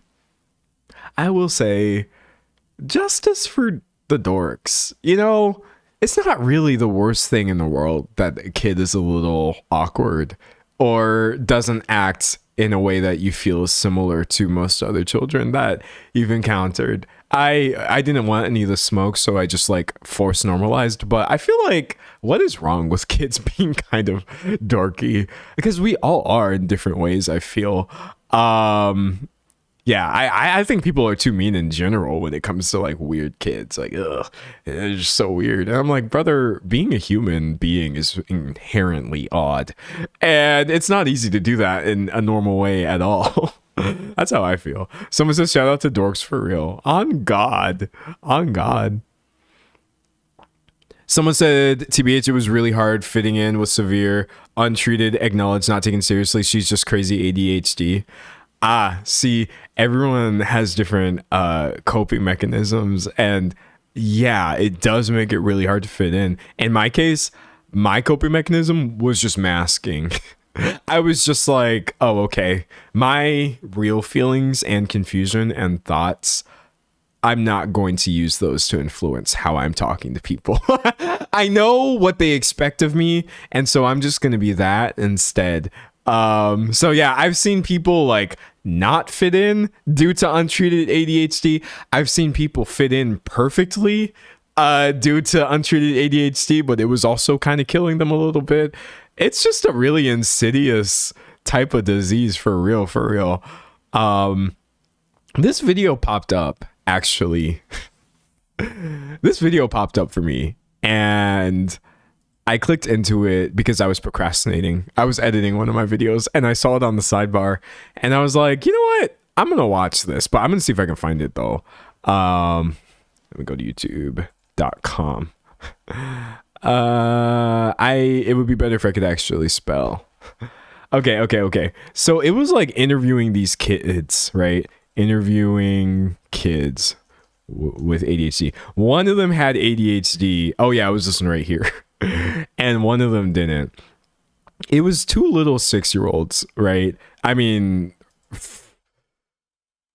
6-year-olds sound like actual toddlers. So it's very much giving like interview with 6-year-old. But one thing that I thought was just so sad was like, it's the little girl is the one with ADHD, if you couldn't tell from the intense fidgeting. But like, they ask her at the end, like, what do you want people to know about you? And she said, that I'm trying. And I was just like,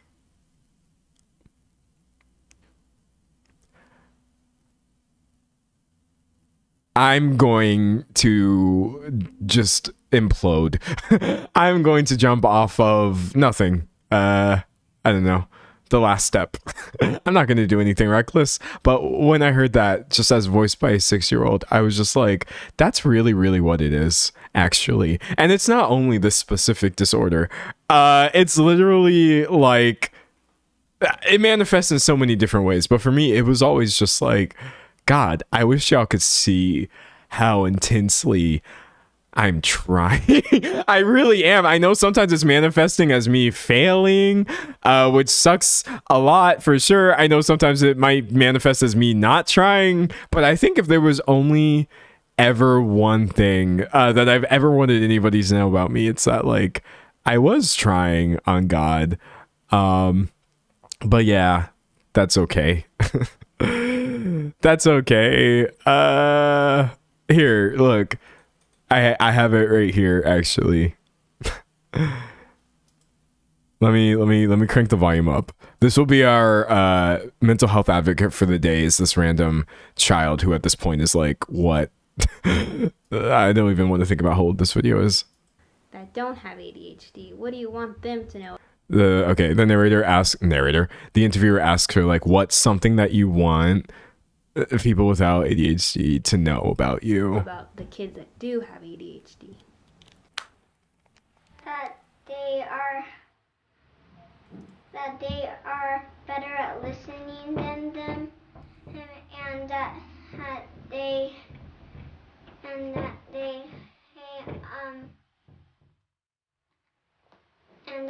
could help them. And how can they help the kids with ADHD? By telling them that whatever you do, it's still right because you tried your best. I'm going to scream. A 6-year-old. How can you help kids with ADHD? By telling them that whatever they tried or whatever they're doing, it was good enough because they tried. I'm just like, yeah, I sometimes hate it here because even though I've like had all of the medication and psychotherapy and all these amazing things, I am still literally this internally. When things get bad, that's where I am for sure. It'd be like that for real. But you know, that's why we should not try to force everybody into a box. That's the thing. Someone said, I feel so sad that a super young person is already in the position to have to consider themselves in relation to normalcy. It's pretty destructive, yes. And it can happen for so many different reasons as well. This just being one of them. But yeah, I think when you become conscious of the fact, I guess, that there is a sort of standard and it's not you, and you're never, ever going to be able to perform to that standard, it's kind of all the other things that you should have, like, you know, self-worth or happiness or fulfillment, those things become a little bit more difficult. Yeah. They become a little trickier. Someone said the eye darting. Yeah, nah, she was like, eye contact for me? No, I'm a fidget the whole time. But she still said exactly what she had to. And she was still clear as hell. So it'd be like that. It really, really do. Someone said it's so sad how legal guardians and parents don't accept something like ADHD. I think the thing for me, there was a lack of education about it.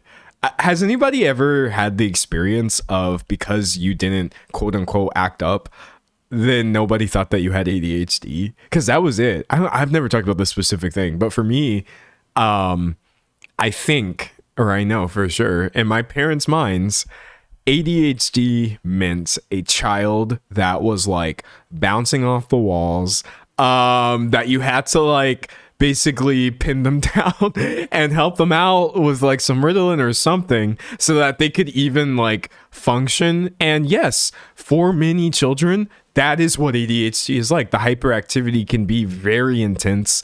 The regulation is just not something that they're really able to do on their own. They do need help, right? And my problem was, because that wasn't the kind of help that I needed, nobody thought that there was anything wrong with me. I could totally sit still if I had to. Yeah, even though it was difficult. I wasn't actually struggling in school. Someone said that happened to me. Yeah, no, I, from the outside, seems like the opposite of a child who had ADHD, because my hyperfixations happened to align with academic performance. Plus, I just simply wasn't somebody whose hyperactivity manifested as physical behavior. And so then it's like all these other things of like, oh, wow, that's so crazy that this child never finishes anything. Or like, oh, wow, he is very incapable of long-term thinking. Why is he so bad at that? Why does this child misplace everything? Everything I've ever given him has been lost. Oh, that's kind of just crazy how I can say something to him and then he will nod and come back 5 minutes later at literally not having heard me, seemingly. All of the things that I was doing that I was struggling with and that were causing me a lot of problems also just kind of seem like things that kids do. That was the issue. My parents just thought I was being a kid.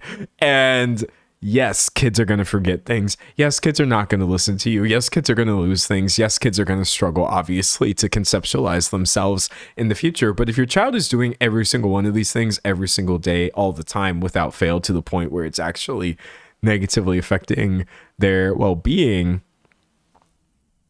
maybe disorder is at play. It might not be that your kid is just a kid, maybe. But yeah, it's always been the same story since I was basically her age, or even earlier, I remember. But the thing is, like, even though my parents weren't armed with that education, my mom still tried to help me out a lot. And so what happened is I got a lot of coping mechanisms. My mom basically taught me how to like sneakily get people to repeat things, basically, was the number one coping mechanism she gave me. Because the truth of the matter is I really I struggle with like internalizing information sometimes, especially when a lot of it is like given to me at once, which sometimes for me a lot of it can just be two things. Sometimes I struggle if you literally say like X is 2 and Y is 3. I will forget both of them because I can't process that. But my mom gave me the tips of like, okay, if you've ever had a conversation with someone and you feel like you haven't gotten what they're saying, just try to repeat it back to them as a question. And so as a kid, somebody would tell me something and then I'd be like, oh, okay. And you said like X was 3 and Y was 2. And they would be like, oh no, X is 2 and Y is 3. And they'd be like, I'd be like, oh, okay, great. Gotcha.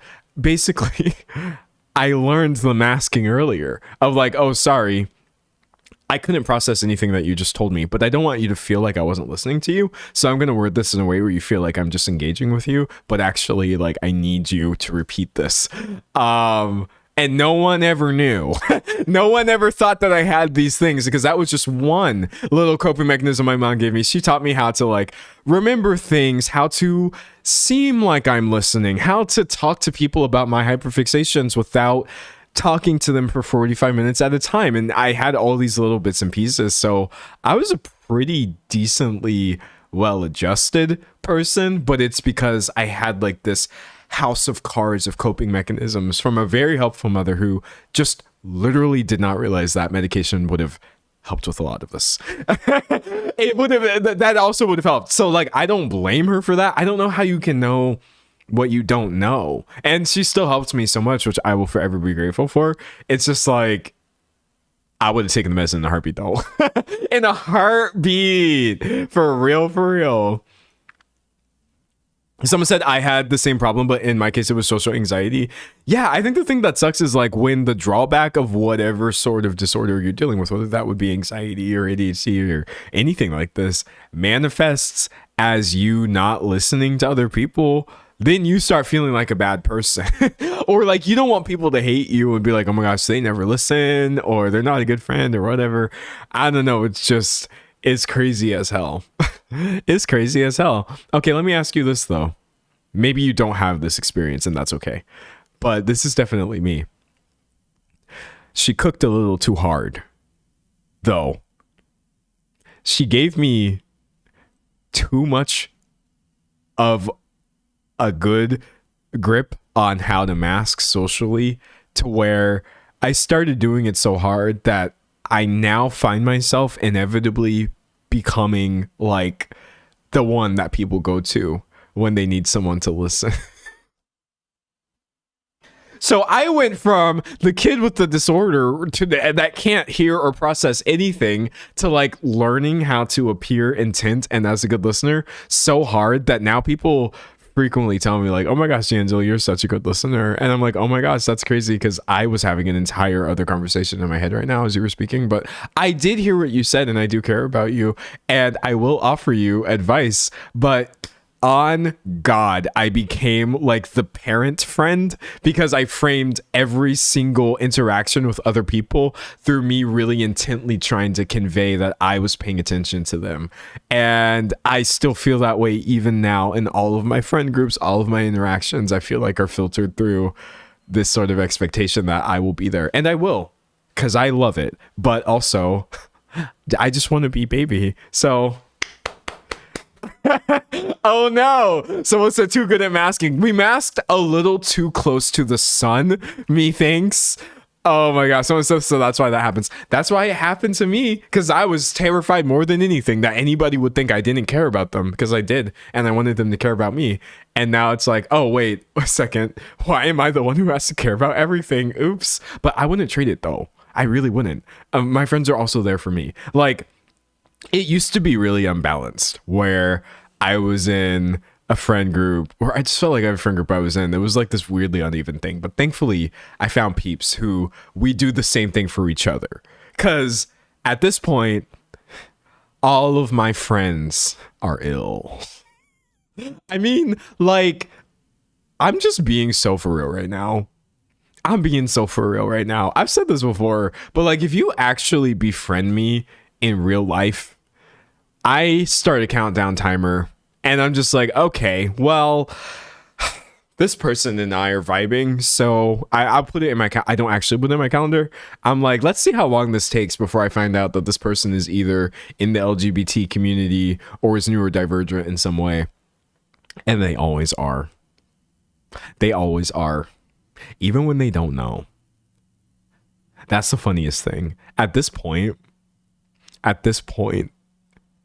I just realized if somebody ever refers to me as their friend, I'm just like, oh, that diagnosis is going to hit you crazy when you find out that you are autistic or this other thing, or you have a cluster B personality, something. It doesn't matter. Everybody has something. Or when you find out that like, oh, I think I'm changing my pronouns and I am over here like, oh wow, that's crazy, you was non-binary this entire time, damn. So I've given up on I've given up and I've given in, and because all of my friends are in a very similar boat, I feel as though we are all trying, and that makes me feel a lot more secure. It makes me feel a lot happier with where I am. Like, I can totally be friends with anybody, but like, I have had this core friend group for years because it's like we are all trying. We all had our own bumpy road to finding each other, and now it's just like we gave up on God. And someone said, anyone I become genuine friends with is neurodivergent in some way or queer, usually both. Yeah, and it's also usually both. It's literally usually both, but it's always one or the other. And I'm just like, that's all right. That's all right. I will wait. Again, me, I'm never going to project nothing on you. I never will. So like, if you're like, no, I'm literally just neurotypical and straight and cis, I'm just like, I will believe you. I'm just not going to be able to act shocked if you're like, woof, I was these things, or I thought I was, but actually now there's this third thing, and I'm just like, oh, okay. Someone said I'm a magnet for neurodivergent queers like me. On God, I don't know what it is, dog, but I ain't complaining. We lit. Listen, like, don't stereotype, like, don't tokenize us, but we also lit though. That's how I feel. Like, I don't know. I'm not going to say we're more fun. That's goofy. But we have fun in our own special way is how I feel, especially here on this live stream. We have fun in our own special way. And if you happen to not be any of these things, then it's just a party for you, which is very fun. Someone said sometimes someone's just freakily nice and accepting. Literally, sometimes people are just wonderful. They're just lovely, and they're deeply understanding and empathetic because that's how they're built. And that's also beautiful. We need people like that, on God, for real. Someone said neurodivergent people attract each other like stand users in JoJo. Very much like, so you're approaching me with a history of undiagnosed trauma, huh? Someone said, we all found each other here. I mean, this is not the most neurotypical chat on YouTube. No, it's not. Especially once we stop recording, it all goes to, well, I would say the good place, not the bad place.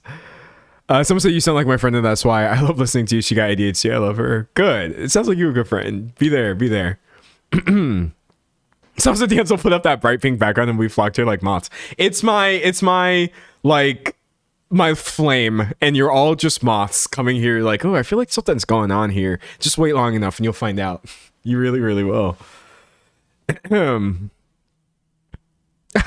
Someone said, I have no fashion sense, so I'm actually repellent to my fellow queers and neurodivergent individuals. The non-binary people will accept you. Find some I mean, you're already in the community, obviously, but like, find some NB people who also have absolutely, it's not even that you have no fashion sense, it's more so that your fashion sense is intentionally non-existent. If you feel like, God, I just don't know what I'm wearing ever, there will be a flock of similarly dressed non-binary people hiding behind a curtain somewhere. Like, come over here, we will dress like menaces together. So I'm just throwing that out there. Someone said the hoodie exists. Just wear things that swallow your physical form. Wear things that obscure. You know, form is a lie in the first place anyway. And I feel like if we could just wear sheets, some of us would do that. Someone said even not having fashion sense is style. On God. Okay, hold on. Wait. To pull this back into the realm of like celebrity, I'm not saying Millie Bobby Brown is neurodivergent. I don't believe that. Well, my point is, there needs to be justice for people whose fashion sense is just wacky. Listen, I'm being so for real right now. I don't know if I'm going to be able to find the kinds of outfits I'm talking about, but I mean the ones she's been wearing very recently. Millie Bobby Brown 2026 fashion. I'm sure I'm going to be able to find an example. Yeah. Okay. I'm talking like, it was that late night thing that she wore. I'm not going to be able to find it, but it had like all these colors and it looked like something that you would find at like, I don't know, a vintage shop at a farmer's market or something.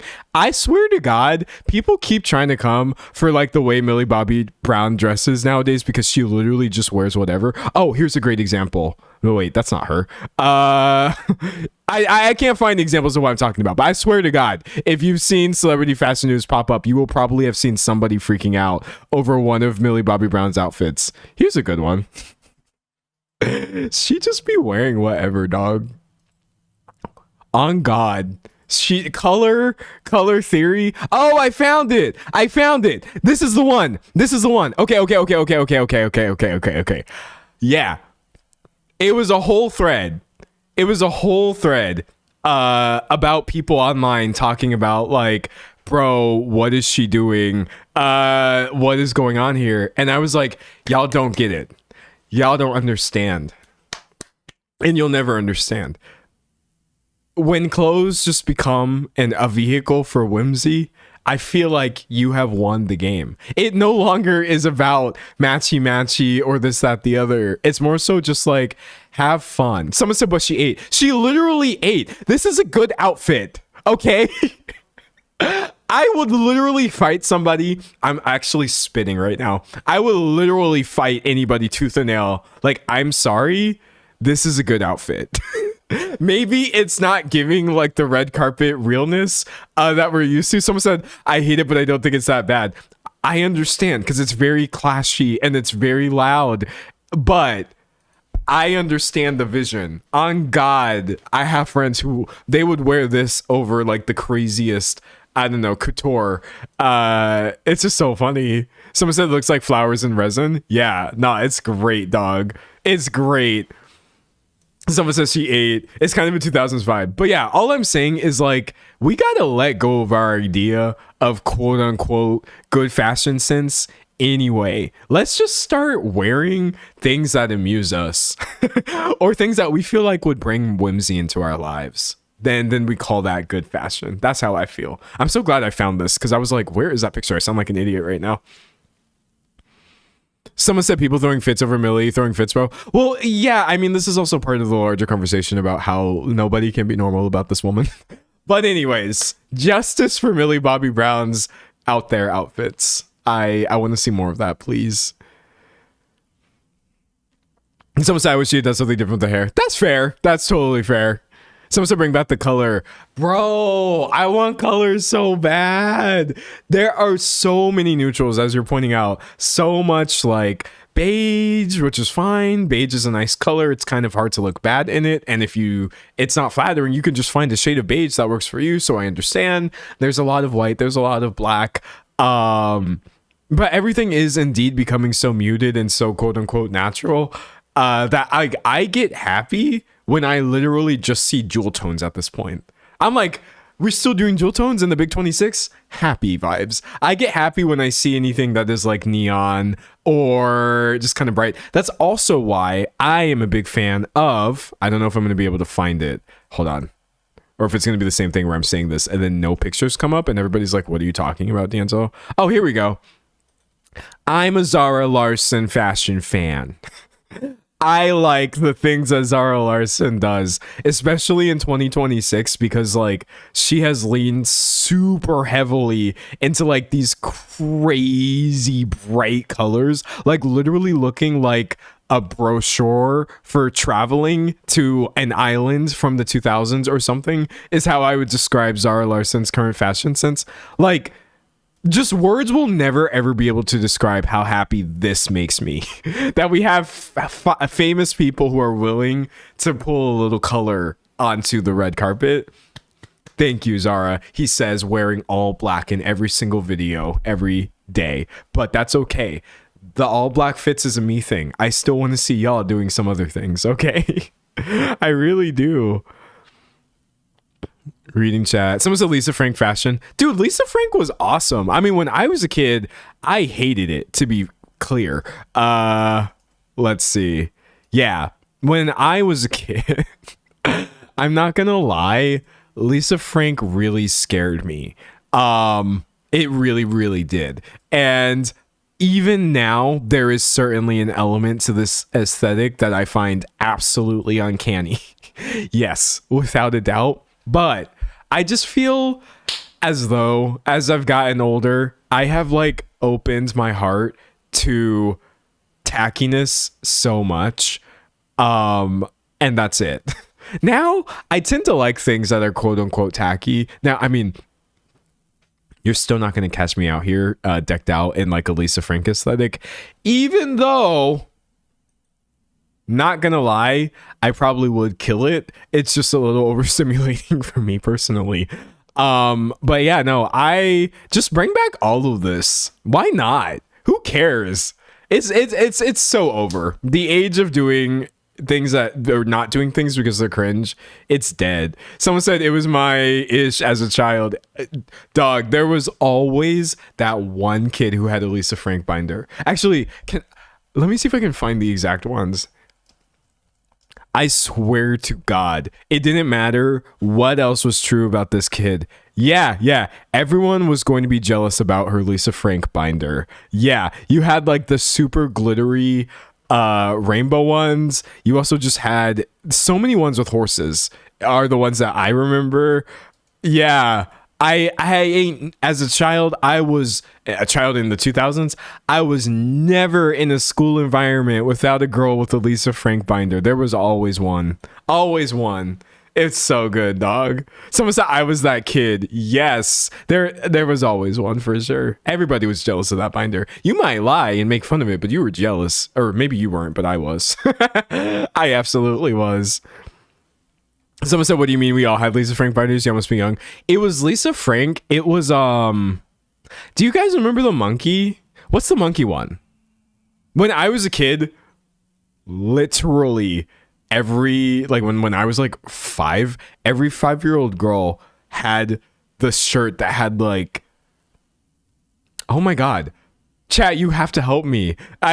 It's like this cartoon image of a monkey, and it's just his face. It's like flat, and he has like monkeys have ears. Paul Frank! Yeah! Thank you. Okay, I was waiting.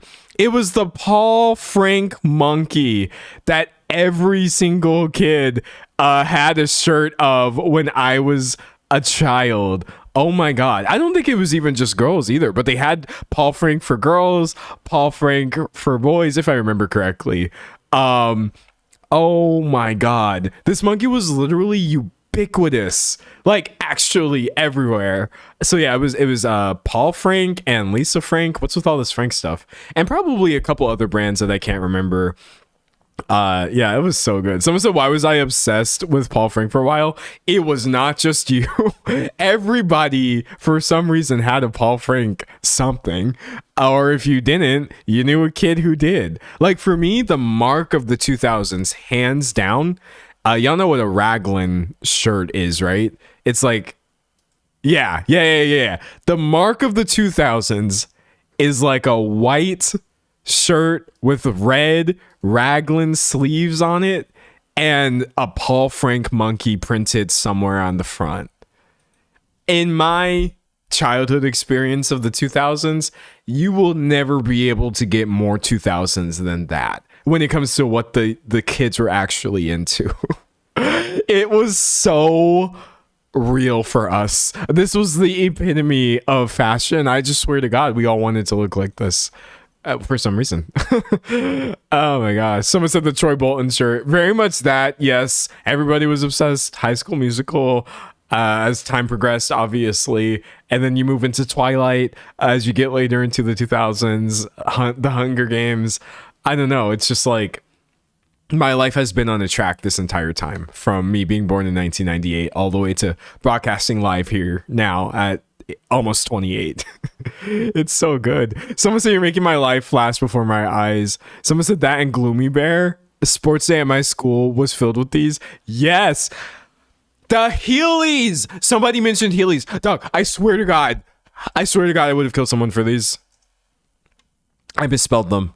I literally, actually, at age 6, I would have jumped any of my friends for a pair of Heelys. First of all, we weren't even allowed to wear them with the wheels, obviously. But kids still did. They would just wear the Heelys without wheels, and then they would keep the wheels in their backpack, and then they would put them in when the teachers weren't looking.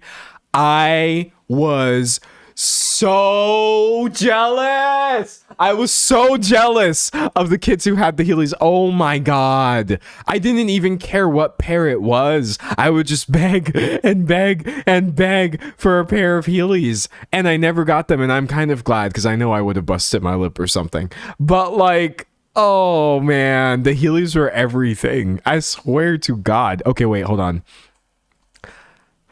Hold on though. Because you know what else, at least where I was, all the kids were into, especially the little boys, dude. It was Beyblade. It was literally like just knowing some sort of kid who had like a Game Boy Advance, Heelys, and multiple Beyblades, on God, was absolutely like the epitome of cool for me as a child. I had none of those things, and I was jealous forever. And I'm speaking now, and I don't even know if I've grown out of this. Someone said, "Let it rip." Yes. I don't think I've grown out of my jealousy over Beyblades, which literally just appear to be spinning tops. But I didn't know, and I didn't care. Somebody said the light up shoes. Oh my gosh, I wanted light up shoes so badly. What was even with those light up shoes? Yeah, when I was a kid, for sure, in like elementary school, not like these aren't it. It was more like this. Like when you just took a step, there would be like little lights on the shoes, and we were jelly about those. I mean, we were just jealous of everything. We were being marketed to a lot as children, just so you know. I got all of my cues from Nickelodeon and the Disney Channel, and I don't think I was watching Cartoon Network as a kid, but maybe I was. And it would just be ad after ad after ad, non-stop, telling us that we need Heelys and we need Skechers and we should be getting Barbie dolls and Moon, it's this type of like sand. It was like a type of sand. Moon sand? Yeah. Yeah. There was like a name brand. I found it. I found it. It was this. We got so many ads for this when I was a kid. And actually, I was able to convince my parents to get this for me. Oh my God, someone says silly bands. Chia Pets. Yes, chia. The Chia Pets shaped like everything from, I don't know, a Chihuahua to Salvador Dali's melting clocks. Like, we wanted the Chia Pets. We wanted Moon Sand. I wanted everything. I wanted everything when I was a kid. Someone said Floam. Yeah, I forgot about Floam. Yeah. It was this weird, I still don't know what this is. But I wanted this so badly. And I can't believe this, dog. I really, really can't. Someone says Zoo Pals. I remember Zoo Pals for sure. Neopets. Yeah. Oh my gosh. Dude, and that's the thing too, like, brain rot comes in many forms. I know we turn around and we get skeeved out at the youth for their Labubu's and slime compilations, even though a lot of people my age are also doing the slime stuff and all of these things. But I'm just like, listen, the rainbow colored brain rot, sort of, what even actually is this? That was also my experience. It just happened before we had the word brain rot. But I feel like all of these commercials, those were brain rot, on God. Like, we didn't need those. And they were weird commercials for sure. They absolutely were. Oh God, now people are talking about Pop Chocolate and Club Penguin. Don't even... Zuzu Pets? I forgot about those. I haven't thought about those in 20 years. Oh my God. Do y'all remember there was a game? Okay, I never even knew there was a game. Dude, I swear to God, either one of my friends had this or something. I don't ever remember owning a Zuzu Pet, but I did get to interact with these.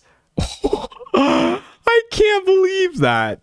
Excuse me. Yeah, no, there's such a like world of just this specific brand of toy nostalgia, because the thing was, and the thing that I feel like can be kind of difficult to explain sometimes, is like, especially if you went to school, back when I was a kid, if you saw something, everybody saw something.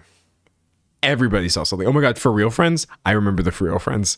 Nowadays it's just not true. There's no sort of monoculture. There's not this one singular version of experiencing the internet. You can take 10 kids at school and they would be a fan of 10 different things, whether that's some sports star or Mr. Beast, unfortunately, or something that none of us have ever heard of.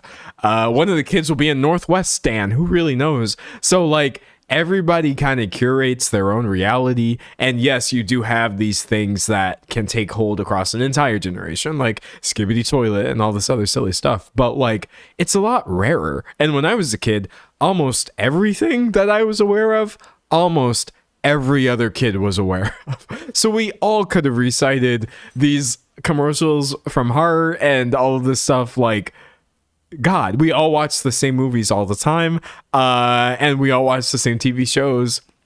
We all heard the same music, and we probably were almost all fans of the same few people as well. And it was very interesting watching that grow into something that's a lot more individual. And now I see younger people and just, it's everybody for themselves. And you know, hey, choice is a good thing. I'm not saying it was better back when television dominated the public consciousness and you could not ever learn about anything that wasn't through this medium unless you had access to it, which was difficult to come by.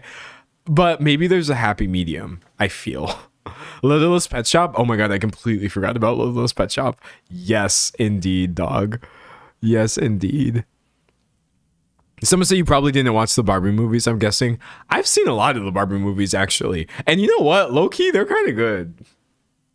Low-key, they're kind of good. You are correct in that due to us gendering everything, there was definitely a for girls version of the 2000 experience, and there was a for boys version. Everything was very needlessly like separated at this time. But I also did have a sister. Well, I mean, I still do think the actual Lord, but like as a child, I had a sister, and yes, she was a lot younger than me, and so I also saw a lot of the stuff that was for girls too. And I gave up caring. I was like, these Barbie movies are entertaining as hell. Do I remember watching any of them? No, not really. I just remember like little moments of me thinking to myself, like, why is this actually funny? I also think that by the time my sister was watching Barbie, Barbie was an influencer. I remember that. Like a lot of the times Barbie was like vlogging. But yeah, she definitely did watch some of the older Barbie movies if they ever popped up on like Netflix and stuff. Do you remember like Mariposa, it's a Butterfly Princess? Do you remember that ad? I swear to God, that ad has like a whole little song. I'm not going to actually sing it for you. I could, but it was like Mariposa, it's a Butterfly Princess. Yeah, Barbie Mariposa, 2008, bro. I swear to God, you just had to be there. You literally just had to be there. If you weren't, I almost feel like you missed out. Most things in life, I'd say, it's okay. But this was an era, dog. It was an era. Someone said Barbie and the Diamond Castle on top. Barbie's an icon, though. Like, you cannot overstate the chokehold Barbie had. I mean, she's literally always had this, right, on the youth. But, like, when I was a kid, it was Barbie everything. Barbie everything for everyone. Someone said I was 1 year old. Nice. What a time to be alive, someone said. Someone said I had the fear of Mariposa, though, irrationally. You know what? That's fair. That's fair. Because she's literally like flying through the air with like human-sized butterfly wings. Or she was a butterfly-sized human. I don't actually remember which one was true, but I could see this being uncanny. Yes, for sure. Someone said Barbie or Bratz. Bratz was also the right answer, too. For me personally, I low-key am into Bratz, I would say, because it's just about serving. You just have to serve. I feel like Barbie is about, like, obviously anything that you want to be. I feel is the point of Barbie. You can do anything and be anything, and I think that's a really great message. And also, I just feel like with Bratz, the point is just to serve all the time. So yeah, I definitely was a big fan of like the Bratz doll aesthetic when I was a kid, because I was just like, wow, they so pretty. Someone said, I prefer the Barbie movies, but the Bratz dolls. That is fair. And I feel like that's understandable. It really, really is. My cousin was a Bratz girl and she was the coolest. Yeah, it definitely, like, I won't say it was two different kinds of people, but it kind of was. I feel like which one you were into did kind of say a lot about you. They're both the correct choice for sure, but different priorities. And like when I was a kid, a lot of the things that were marketed towards me were just about like serving. Like I was a huge fan of the Cheetah Girls. Remember that? Yeah. Dog. I loved the Cheetah Girls when I was a kid. I really, really absolutely did. And here's a funny story for you. Again, right? Monoculture. There was this other kid who also loved the Cheetah Girls as much as I did. And we were like, okay, we've got to do it. I was like, are we going to do it? And he's like, we're going to do it. Keep in mind, he's like 8 or something. We're like 8. I'm like, we're going to form the Cheetah Boys. That was our thing when I was, I think I was 8. Me and this other kid from school were just like, Cheetah Girls this, Cheetah Girls that. Yes, obviously those are our icons, but we essentially were going to become a tribute band called the Cheetah Boys. It just never really panned out because each of us was too preoccupied with the rest of the things that you think about when you're 8. Like, oh, just kidding, I forgot to tie my shoe, or I wonder what mom's making for dinner. And I don't think any of us remembered, or either of us remembered that after the fact. But yeah, bullying be damned. We're like, we are the Cheetah Boys, let's go. So yeah, I didn't have too much of a distinction between what was quote unquote for boys and for girls when I was a kid. I also like I loved Little House on the Prairie, which by the way is problematic. Obviously, in many ways, just due to when it was written, but I don't care. This, by some people, was considered to be for girls, and I didn't really care at all. I really, really, really loved Lizzie McGuire when I was a kid. Yeah, I was a huge fan of Lizzie McGuire, and I'm pretty sure that when I was like 4, I literally had a crush on this would be Hilary Duff, right? I literally had a crush on her, whatever that means for someone who was actually 4. And then of course I get a little older and I'm like, oh, that wasn't a crush. I just want to be Lizzie McGuire. So yeah, it was Lizzie McGuire, it was the Cheetah Girls, it was literally like Space Cadet Xenon or whatever, dog. I was into all of it, honestly.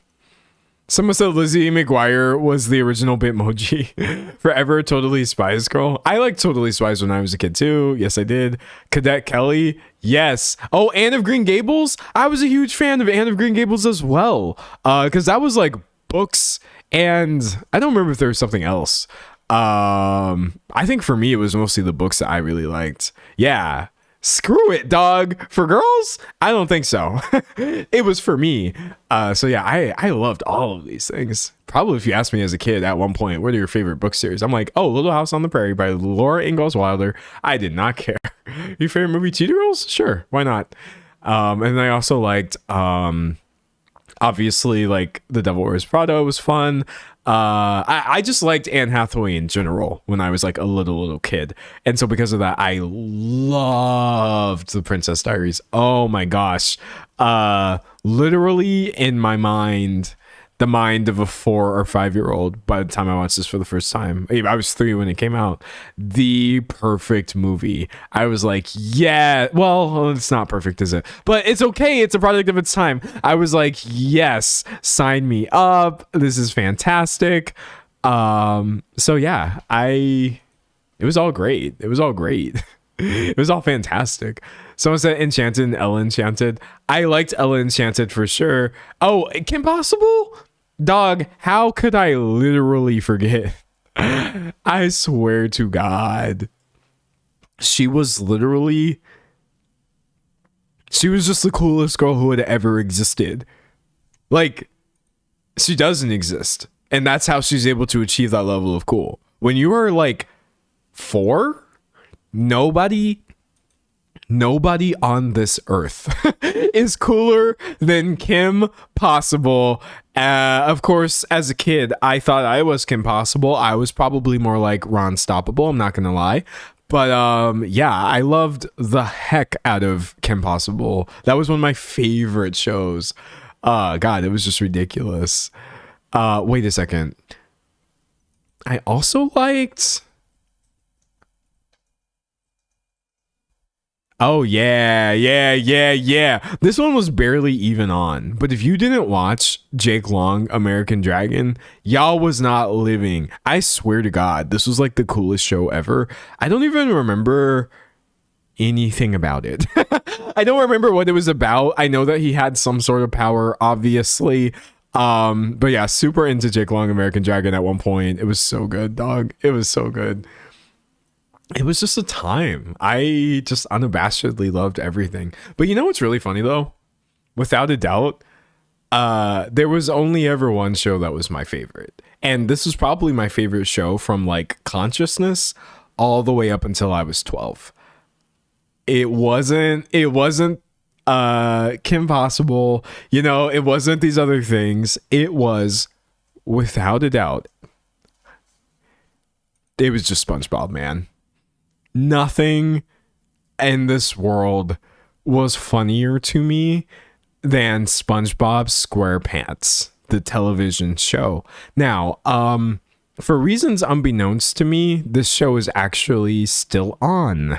So I can't really speak to how that goes, but listen.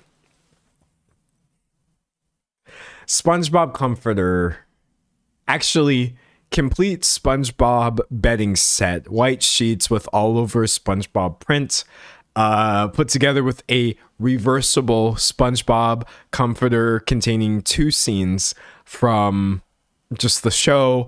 It was multiple SpongeBob going out shirts, as well as a pair of SpongeBob onesie pajamas. It was a little SpongeBob talking plushie toy that I had, probably multiple just miniature SpongeBobs that I would put everywhere. SpongeBob pencils, SpongeBob pins, the SpongeBob SquarePants video game, SpongeBob SquarePants the movie, obviously. Constantly watching SpongeBob marathons, which used to happen a lot when I was a child, being able to quote every single line from every single episode that had played more than once. Yeah, it was just this one. Like, if you told me as a child, you can never watch any of your favorite shows again except one, I'd just be like, why are we not watching SpongeBob right now? I don't care. So yeah, that's what it was. Hands down, my favorite television show of all time as a child was SpongeBob. So good. Someone said, is the Northwest discussion in the room with us? Oh, you missed it, but don't worry, because I'm going to cut it into a video and then you can watch it tomorrow. Someone said the first few seasons were peak. They were literally so good. I swear to God, the first few seasons of SpongeBob are actually, like, they're elite, bro. Pure Kino, on God. It's so good. Someone said, I still quote SpongeBob at least once a day. I quote SpongeBob and I don't realize I'm doing it. I recently went back and rewatched the first couple seasons of SpongeBob, and I realized that 50% of my personality was literally just SpongeBob quotes that I had forgotten were from SpongeBob. Also, even though he was my favorite, or that was my favorite show, he wasn't my favorite character. I did also have a favorite character when I was a child, and that was Garfield. Let's go. I ain't talking about none of this Chris Pratt modern day Garfield. I'm talking old school Jim Davis Garfield comics. I'm talking like Lorenzo Music doing the voiceover for the old Garfield movies where like he finds his mom or whatever, or his backstory. Like, on God, I was such a Garfield head when I was a kid.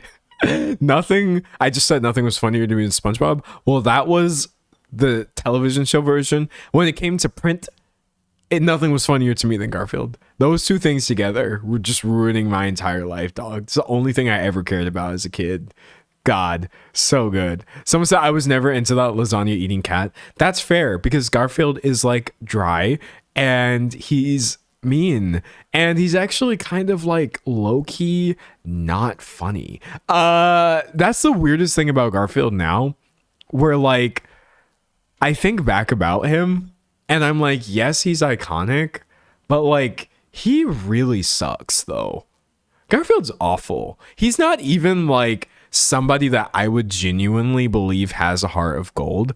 I believe his heart is at this point is probably made out of cheese with all the lasagna consumption, but like on God, he is so horrible. And it's terrible. But you know what? I liked Garfield so much that I even liked his original design. Because I'm not going to lie, he's kind of cute. I know Jim Davis went back and changed him into the more iconic, sort of more, I don't know, anthropomorphic Garfield we know and love. But I was like, it's not enough for me. So I had to go back and find the books from the 70s because they had them at the library. And I read almost every single Garfield comic that existed. Every single one. Someone said, but he's a cat, so it's okay. Exactly. I guess for me, Garfield was like, he was catharsis. I can't go around being a sarcastic jerk to everybody in my life, or I actually can do that, but no one will like me. But I can see Garfield do it for me and then feel content, you know? So Garfield was like a sense of normalization, actually. Garfield was like therapy. It's great. Someone said, why would they change that? No, I totally believe his original design is better. He has more like personality to me. I guess he like is quote unquote cuter and more toy like in his updated version, but look, he's so goofy. He's so great. Someone said, I own all the collections. I think I had them on like VHS. And then there was also like the Garfield and Friends TV show, which I watched every single episode of for sure. So good, man. So good. Someone said Normal deserved every bad thing. Okay, true though. Because listen, despite Garfield's, dare I say, irrational hatred of Normal, who is this little gray cat, Normal was actually that bad though. He really was. Because Normal is like, I'm God's gift to Earth. Hi, Garfield. How does it feel being second best? Oh, sorry. Just kidding. You're not even on the list. You're not even ranked. And Garfield is like, can you just like shut up, bro? Like, on God. You keep running your mouth. I'm going to do something about it. And Normal's just like, what? I'm just a baby. And Garfield would be like, oh, yeah? Chucks Normal like a football. So yeah, I hated Normal as well, for sure. I really did. But the one who did not deserve that level. Oh, I also just realized we get this lovely rendition of Garfield killing Normal, which is fantastic. That didn't happen in the comics. But the one character who absolutely did not deserve his lot in life was Odie. Odie didn't do anything. I'm sorry. Garfield, wait, this is really good artwork. That's so great. Who drew that? Sorry. This is fantastic. I don't know who this is. Aaron Hunting. I just randomly wound up on your Instagram, but you're a great artist. And I really like this rendition of Garfield and Odie. But what I was trying to say before I got distracted by pretty colors is that Odie absolutely did not deserve the way Garfield treated him. And I know several times they would manufacture scenarios in which you see like Garfield is torn between finally demonstrating some level of empathy for Odie or leaving him out to like dry, and Garfield would at the end of the day at least make sure that Odie is still there, that way Garfield can push him around. But like, nah, dog, Garfield is a menace. He's an absolute menace, for real. Someone say he's like a mini Gromit to me. Oh, I mean, Wallace and Gromit, that was my joint too. Y'all ever watch that one? I swear to God, Wallace and Gromit is unmatched. I mean, my name is Wallace, right? So I automatically had to like this show. I had no choice. And I love Jeez, Gromit. I swear to God, they have literally been making these on and off for decades. And there's just something about Wallace and Gromit that will always have a place in my heart. But the number one Wallace and Gromit movie for me was Wallace and Gromit: The Curse of the Were-Rabbit. I absolutely adored this movie as a child. It was just the perfect right amount of gross and fantastical and silly, and dog saves the day. Oh, it was just fantastic. Someone said peak, dog. Wallace and Gromit was everything to me. Someone said and Chicken Run, and Chicken Run, and Chicken Run. I'm sorry, that movie was so good. You hear me? It was so good. And someone says Shaun the Sheep. I like Shaun the Sheep too. It was pretty funny. Cause like they don't even that show doesn't even have dialogue, and it's still funny. And you gotta be real good to do a funny show without dialogue. Someone said Frog and Toad was my ish. Oh, Frog and Toad. Oh, I love Frog and Toad, but also they are totally high all the time, right? Right?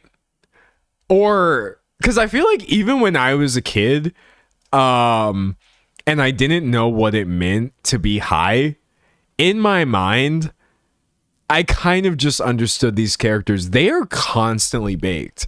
I feel they're totally constantly blitzed, not in a bad way.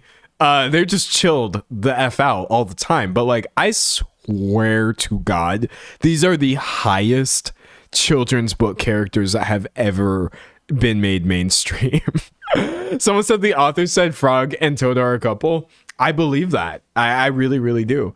Don't ask me why. It's like, it's something about the way that their conversations go, because they're literally just like sitting around like with the munchies. They always have the munchies. I promise you. It's like, they're like, should we just like bake 50,000 cookies right now? And Toad is like, we should absolutely bake 50,000 cookies right now. What the hell? And then they go and do it. That is literally how every single Frog and Toad. Maybe I'm misremembering, or maybe I'm projecting. But yeah, that's my experience of this. Someone said, now that you mentioned it, they're high AF. That's couple goals. Exactly. And I love that for them. On God. Someone said Frog and Toad are so wholesome. They are, though. They're just really sweet. Also, they really show like the power of a good color palette. Because like even back then, the colors in this book are so nice. Like, this is so lovely to behold. It's so calming. And I feel as though there has been this shift away from media that was supposed to be kind of calming for children. It was intentionally done in a very relaxing and aesthetic way. And somehow that turned into, and I'm sorry to knock this show, by the way, if you happen to like this. I swear to God, watching kids' content go from intentionally trying to be beautiful and relaxing to purposely making some of the ugliest stuff known to man. Not that Clarence is like a particularly horrible example. There's a lot of shows that look like this. Why did everything get so ugly? I think things can be ugly in a way that's still pleasing, for sure. Like Adventure Time is a great example. Like, the art is obviously wonky, but I do feel like there's a lot of thought and care put into it, and it still has its own aesthetic. But like, then I see things like Clarence and or do y'all remember Uncle Grandpa? That was literally the ugliest show in existence. I feel like Uncle Grandpa was like, Max, what are we doing here? Why are we still here? Just to suffer? I have no idea what's happening. Anyways, I don't want to sound like somebody who's like, oh, animation used to be better, because for every ugly looking cartoon, I could literally pull two that have better animation. Not better animation, because everything takes talented animators, but just a little bit nicer on the eyes. So yeah, I don't think things have gone downhill. I can't. I really, really can't. Oh, also, by the way, since I'm here and we've been talking a lot about children's content, but I am an adult, I have another take. I don't think I've even ever said this publicly. Dear people who make adult animation, I want pretty shows too. I don't know why people think that adult animation for some reason needs to equal the ugliest art style you have literally ever seen in your entire life. First of all, I feel as though ugliness has its place in artwork. Yes, obviously. I'm not here to knock that, or I think ugly art styles are just as valid and important. But is it actually true that if you're like, oh, we're ideating this new idea for an adult animation, the first thing you got to do is come up with the most butt ugly art style the world has seen? I don't think so. Why can't you be like, we're going to make this show for grown-ups, but we're going to do it really nice and it's going to look really cool? Why can't there be more of that? No, it's always like the most garish color scheme or lack thereof. There is no scheme. It's always the most crazy looking, like, face styles and stuff. It pisses me off so bad. Someone said Big Mouth is horrific. Big Mouth, dude, it's just like gross. I don't understand these type of art styles, and I never will. Or like I don't understand why this is the default. I think Big Mouth canon should exist, but why does it have to be most adult animations look crazy like that? That's how I feel personally. Someone said, can it be calming for adults too? Literally, what if I want to be lulled into a sense of relaxation as well? Because sometimes I do, you know? Oh, it's so wild. Someone said Hazbin Hotel. That has a cool art style. That's something where I feel like it's adult animation and they tried really hard to like just shit up. Speaking of which, I will say it is really funny seeing Hazbin Hotel's success, because I used to be in the art community, and Vivzy Pop, she was literally just like someone on Tumblr. She was very popular. Vivzy Pop has always been popular and had a really well-known and distinctive art style. But back when I was a kid on Tumblr, if you had told me, hey, one day Vivzy Pop, that person that you follow on Tumblr, along with all these other people like Cyrene on Instagram and Ilya Kuvshinov, but this one's going to have this crazy popular show on like Amazon and multiple spin-offs, and I would have been like, what? That doesn't sound right.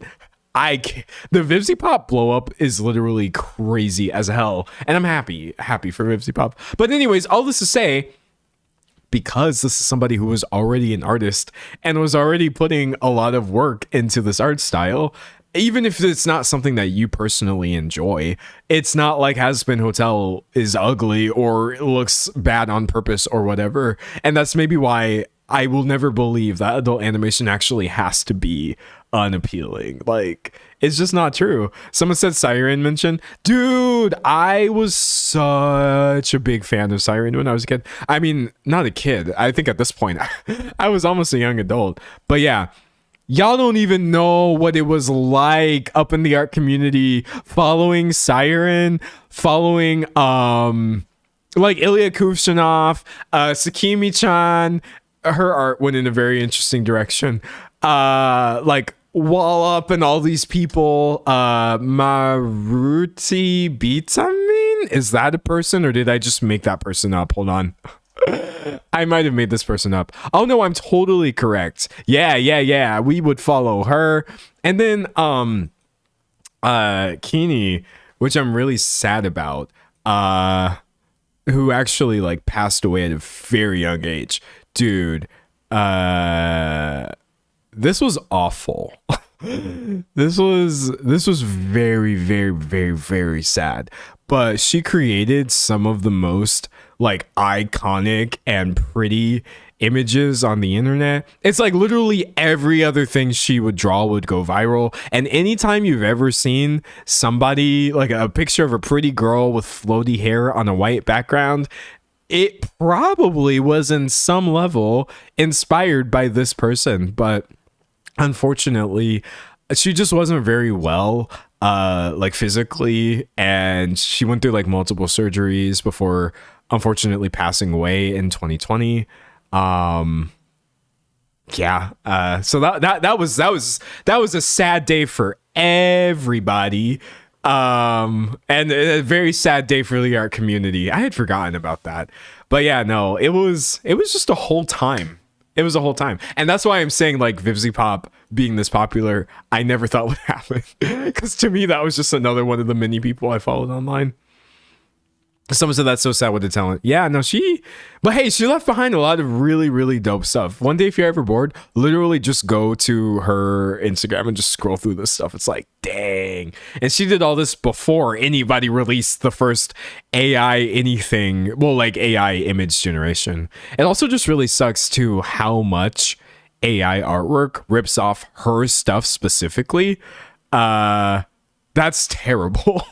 It's actually so disappointing and disturbing how you're going to take somebody's life work who's not even here to defend it, feed it into this machine, and then start mass producing ripoffs of it. It's bad. It's bad.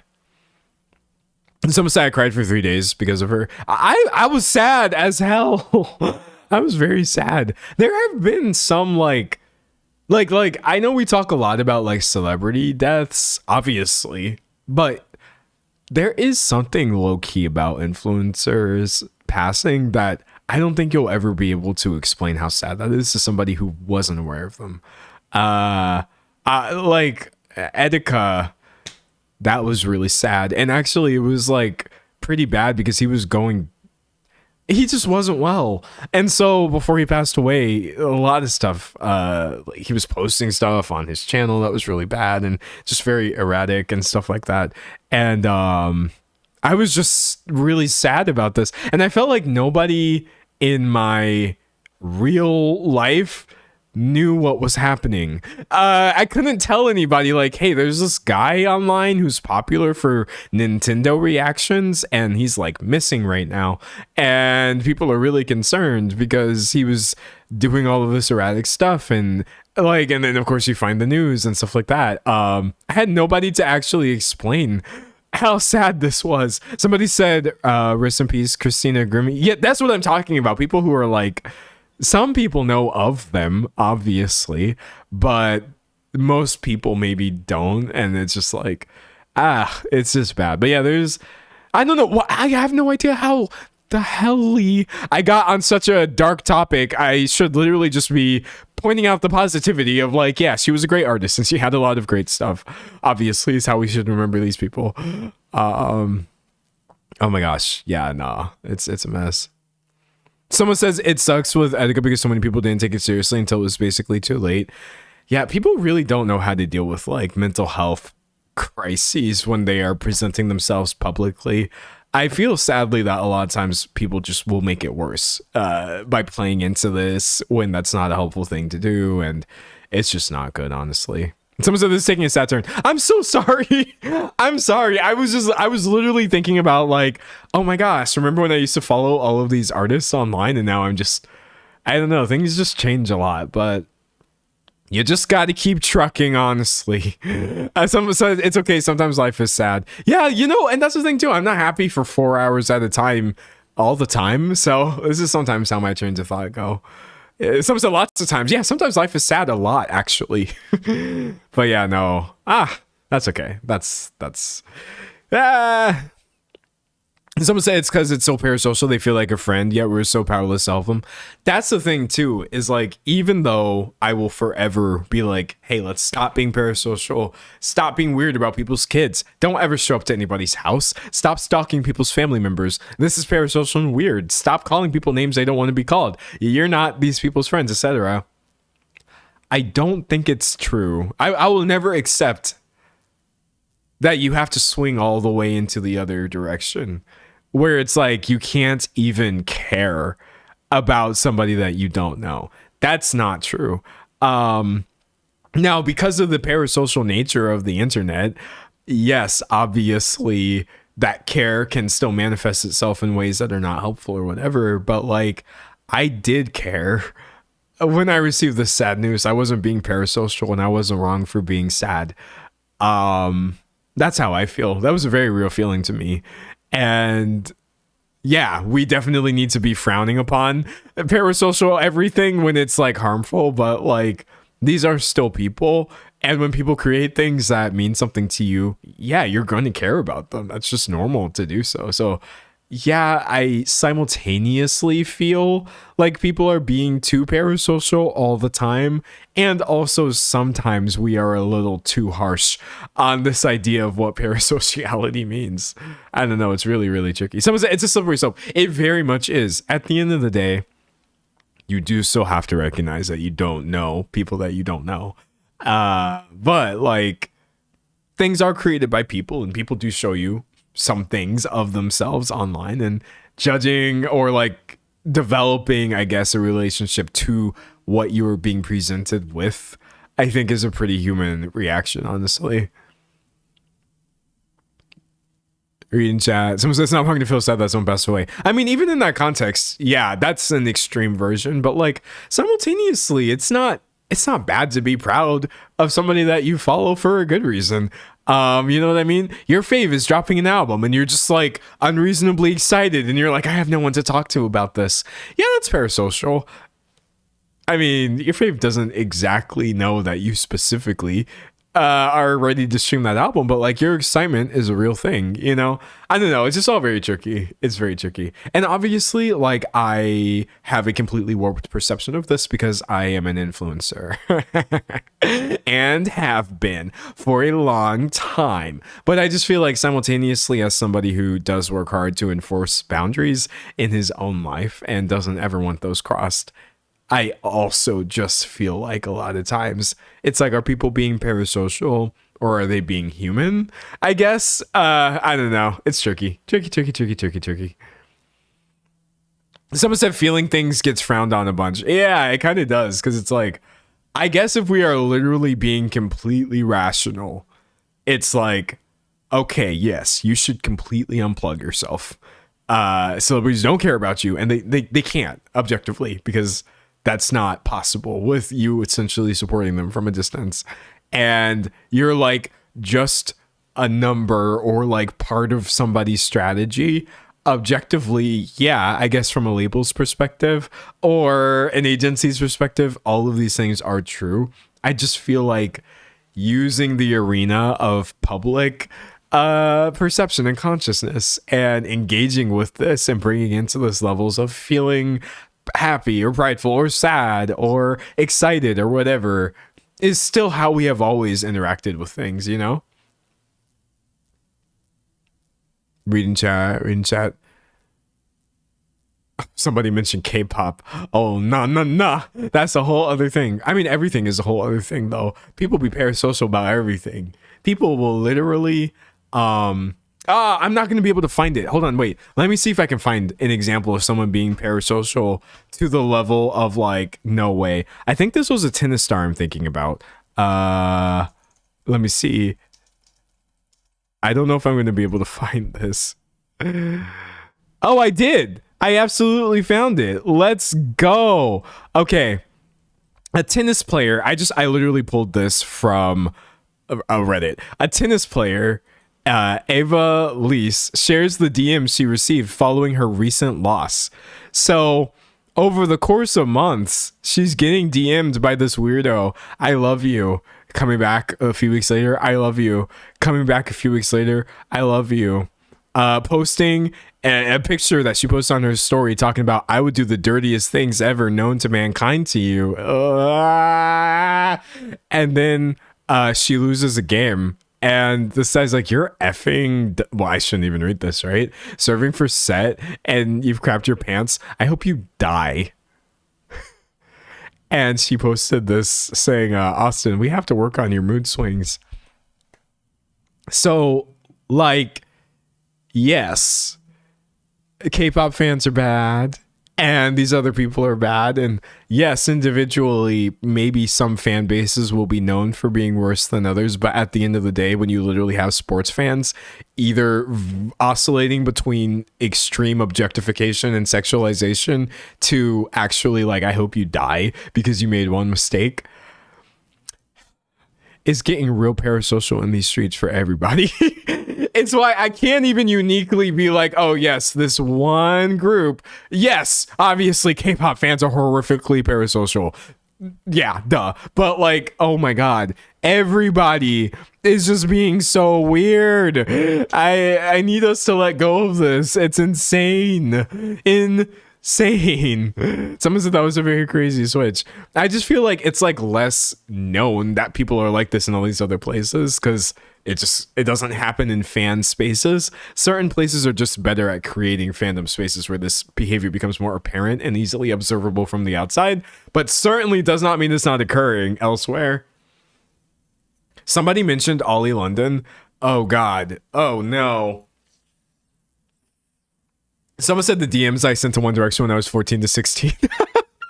Okay, like, I'm gonna mention Ollie London in a second. Did you ever see like Billie Eilish's parasocial stuff she was doing when she was a child, which is fine, with Justin Bieber? Let me see if I can find this because it was so funny. Because it was just so real. So Billie posted this a couple months ago. It wasn't just that she had like a wall full of Justin Bieber posters when she was a child. Who didn't? It was that she was literally like writing in her mood board like parody lyrics, thanking God for the existence of Justin Bieber, and you know, just constantly decked out in his merch, posting memes about him all the time, writing, I guess, notes in her phone 12 years ago talking about I mean, first of all, the fact that she even posted this, wild horses could not have dragged this information out of me. But she said, Justin Drew Bieber, where do I even start? 20 years ago today, the best singer and person in the world was born. I don't know how someone as perfect as you is possible to be alive. Amazing singer, amazing dancer, amazing drummer. You're so sexy. Which is so funny because when I was Billy's age and when Billy was Billy's age, none of us when we're kids even know what sexy means, but we just use the word because it sounds super adult and fun. So yeah, like, on God, the levels of parasociality, they've always been there, and they've always been everywhere. They've always been everywhere. And like, was I like this over Justin Bieber as a child? No. Was I like this over One Direction or K-pop? No. But was I like this as a child? Yes. When I was a child, I absolutely basically did fantasize about like the people who created the things that I liked the most. Maybe someday they'll recognize me. Oh my gosh. Obviously that was just me being a goofball and not knowing any better, but yeah. What can I say, chat? Not much. Someone said I was kind of like that over Hannah Montana. Yeah, I mean, like, I've said this before. I was being so serious when I said this. I'm warning you, chat. It's going to sound weird now because I'm a fully grown man. But I need you to remember, T Swizzle, she's been making music for a long time. So back when Taylor Swift was still an adult, but I was actually a child, right? On God, I had the wedding planned. It wasn't because actually like I had a crush on her in the traditional sense. It was more so that when I was a kid, I looked around at how the world hated Taylor Swift, and I was just like, I feel like low key it's Taylor Swift and me against the world. I was like, I'm gonna grow up essentially, and Taylor Swift and I will be a power couple, is what I thought when I was like a teenager. Thankfully, I never told her this, and I grew out of this. And I also kind of realized, like, wait, I don't even really like her music. I liked what Taylor Swift represented when I was a kid, which is like famous person that everybody just dogs on because they don't understand, and they're just not as powerful as she was. So when I was a kid, I was just like, yeah, dog. On God, I definitely told multiple people in my life, like, I don't know what to tell you, and I don't know how this is going to work out for me, but one day I will be on Taylor Swift's radar. Someone said you were a contrarian. I really, really was. Now, granted, I grew out of this before even exiting my adolescence. Actually, I feel like low key before I even got to school. I started college when I was 15. I think I had grown out of my Taylor Swift power couple dreams at that point, right? And that's fine. This is what we should be doing.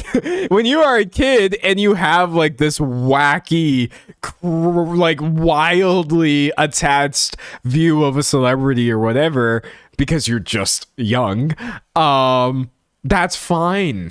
This is something that kids do. If it's wrong, I don't know why it just happens every single time. But like low key, this is something that you should be growing out of. That doesn't mean you can't still be a fan of Justin Bieber. I'm sure Billy still likes Justin Bieber, obviously. And like Taylor Swift is still making music and it's dope or whatever. But like, I get scared when I see adults, and I mean fully grown adults. I mean, like to the point where the age is not even relevant. Like Club Chalamet type adults. Like I'm like, you could literally, people are like this when they're in their 20s. They're like this when they're in their 30s, in their 40s. Club Chalamet is 59. There's no age limit on parasociality for some people, and that scares me. That scares me. I'm not going to be scared of a teenage girl who thinks that Justin Bieber is God. Because whereas obviously that's a little one-sided and goofy, this is just kind of what teenagers do. I'm very much going to be scared of anybody who is my age or even a little bit younger and especially older, who is coming into spaces with this sort of energy. It's so weird. Someone said the adult versus child/teen distinction definitely is fair. Yeah, no. Because that's a thing that I recognize now as my big age, like going on 28.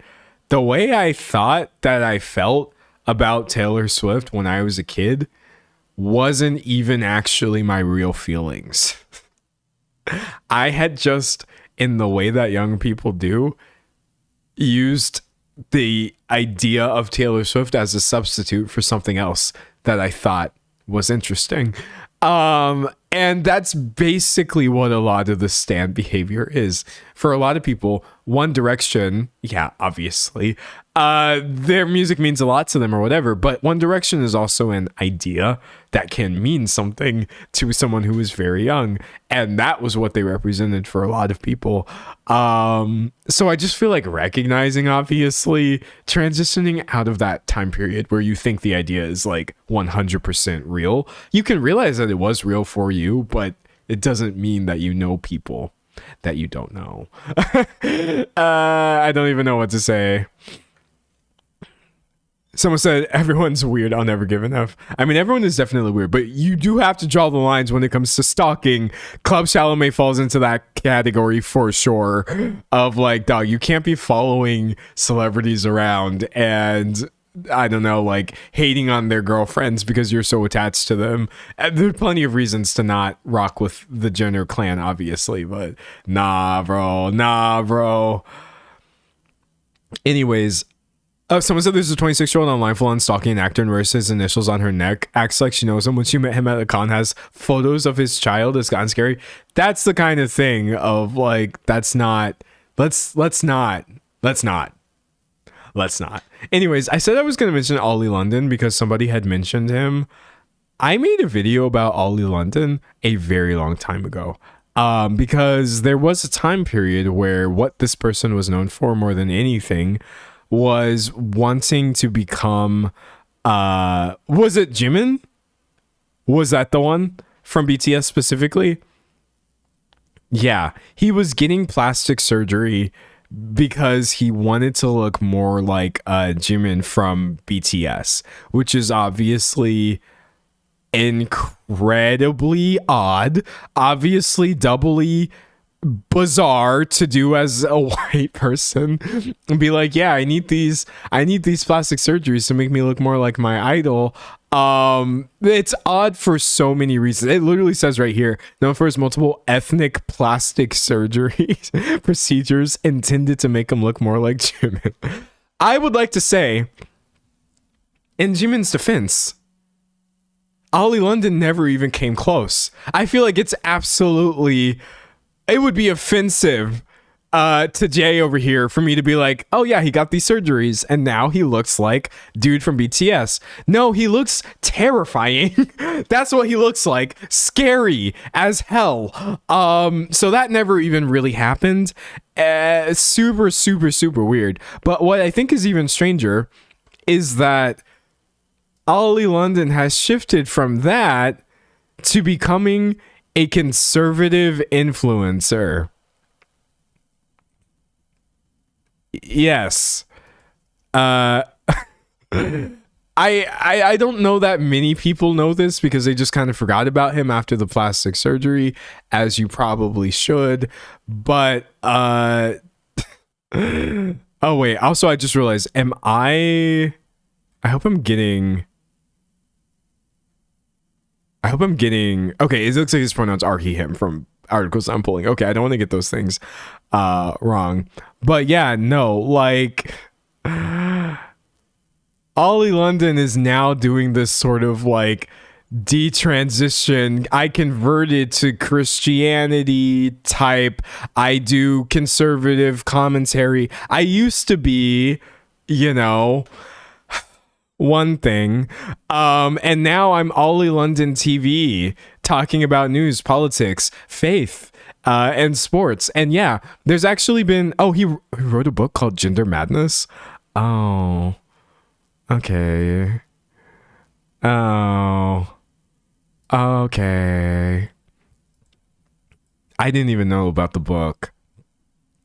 So I guess Ollie wrote a book called Gender Madness, one man's devastating struggle with woke ideology and his battle to protect children.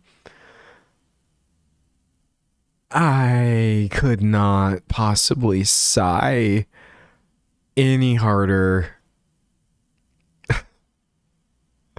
No, I'm sorry.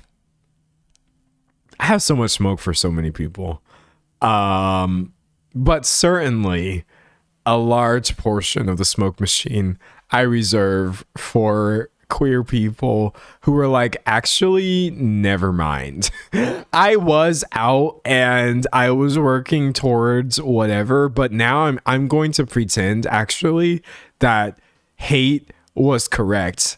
And I'm going to renounce all of the self-acceptance and I'm going to pander towards bigoted like Christian people. I really can't ever rock with you in any way, shape, or form. But yes, this is what Ollie London has been up to nowadays. And I don't even want to like scroll through his I really don't want to scroll through his Twitter because I'm just scared that I'm going to see something stupid.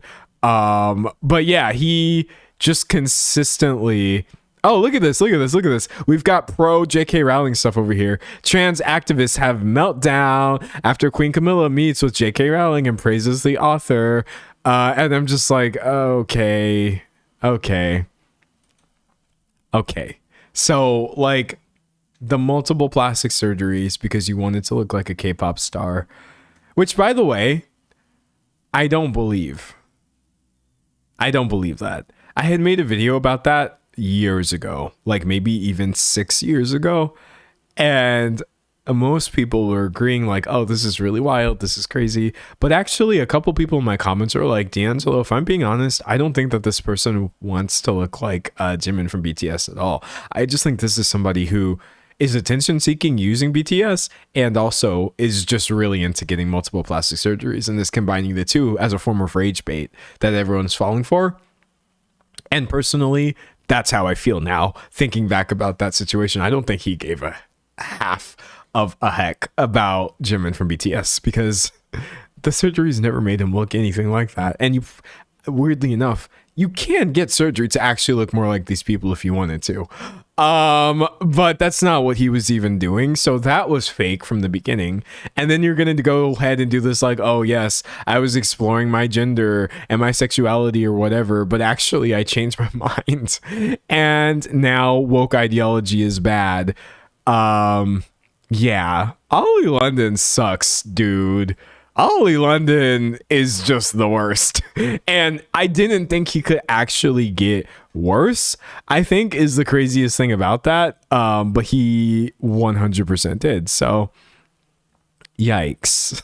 Yikes. You can see right here, I shouldn't be reading this transphobic drivel. We know that trans people have existed throughout history, and we know that there are people who generally do feel that they have been trapped in the wrong body their whole lives and must traverse the difficult journey to find happiness on their terms. But what has become the real issue concerning many today is a startling trend of gender ideology. So basically he's saying it's TikTok is what turned trans into a thing. Trans ideology, which that's not an ideology, by the way. Gender isn't really an ideology, but yes, it's TikTok's fault is why anybody is actually like trans, and why children experience gender dysphoria, a medical condition, is because of an app that was released mere years ago. So he an idiot, chat. I'm sorry, he for the birds. He for the birds. What can I say? Someone said he sounds deeply sad and confused. I have not like empathy, but I have like, oh, that must really suck. To think about being somebody who is dealing with this level of repression. But then like my empathy or whatever that is just ends when I start thinking about like, but you're turning around and being hateful to your fellow man or woman or trans man or trans woman or whatever. Like, bro, some of us struggle with self-hatred, and then crazily enough, it never actually drives us to turn around and oppress nobody else. That's the crazy thing. That's the crazy thing. I'm not arguing at you. I'm arguing at him. Like, it's kind of crazy how I also had to struggle a lot. And I know many, many, many people in my life who struggled very deeply with like their own expression and understanding of their own gender. But crazily enough, it never actually manifested as, oh, I'm going to turn around and make other people feel oppressed and trash now.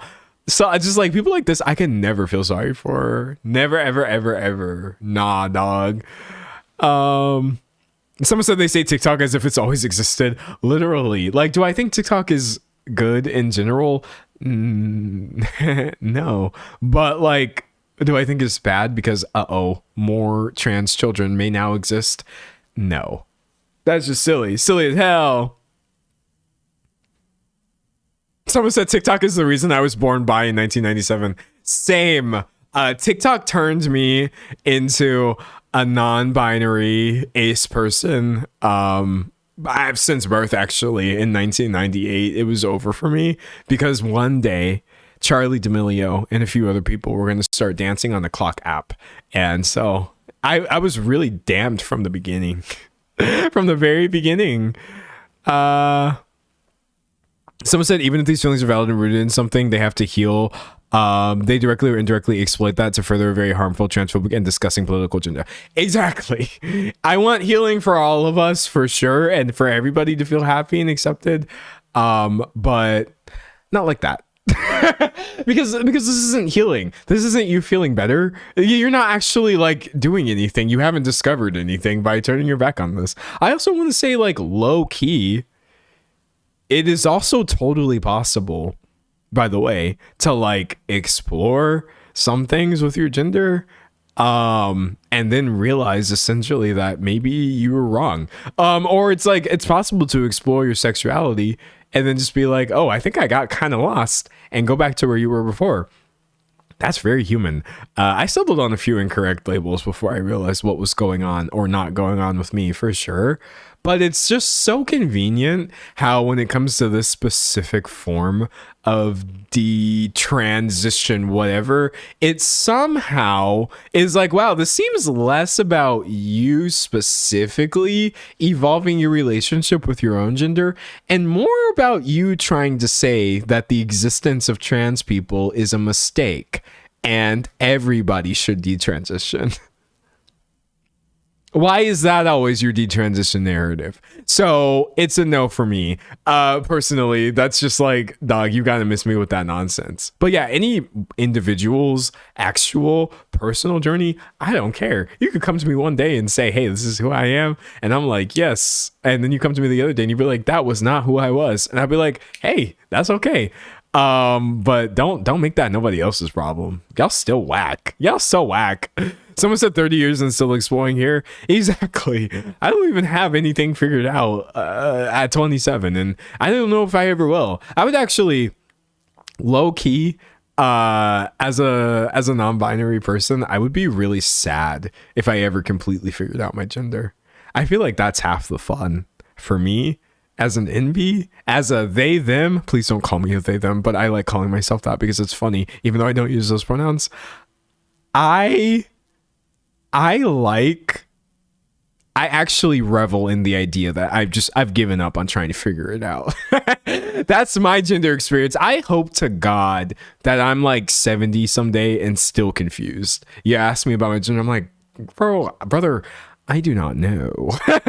I am unaware, and I would never like to know. At this point, if somebody does have an answer, I'm just going to be like, la, la, la, don't care, didn't ask.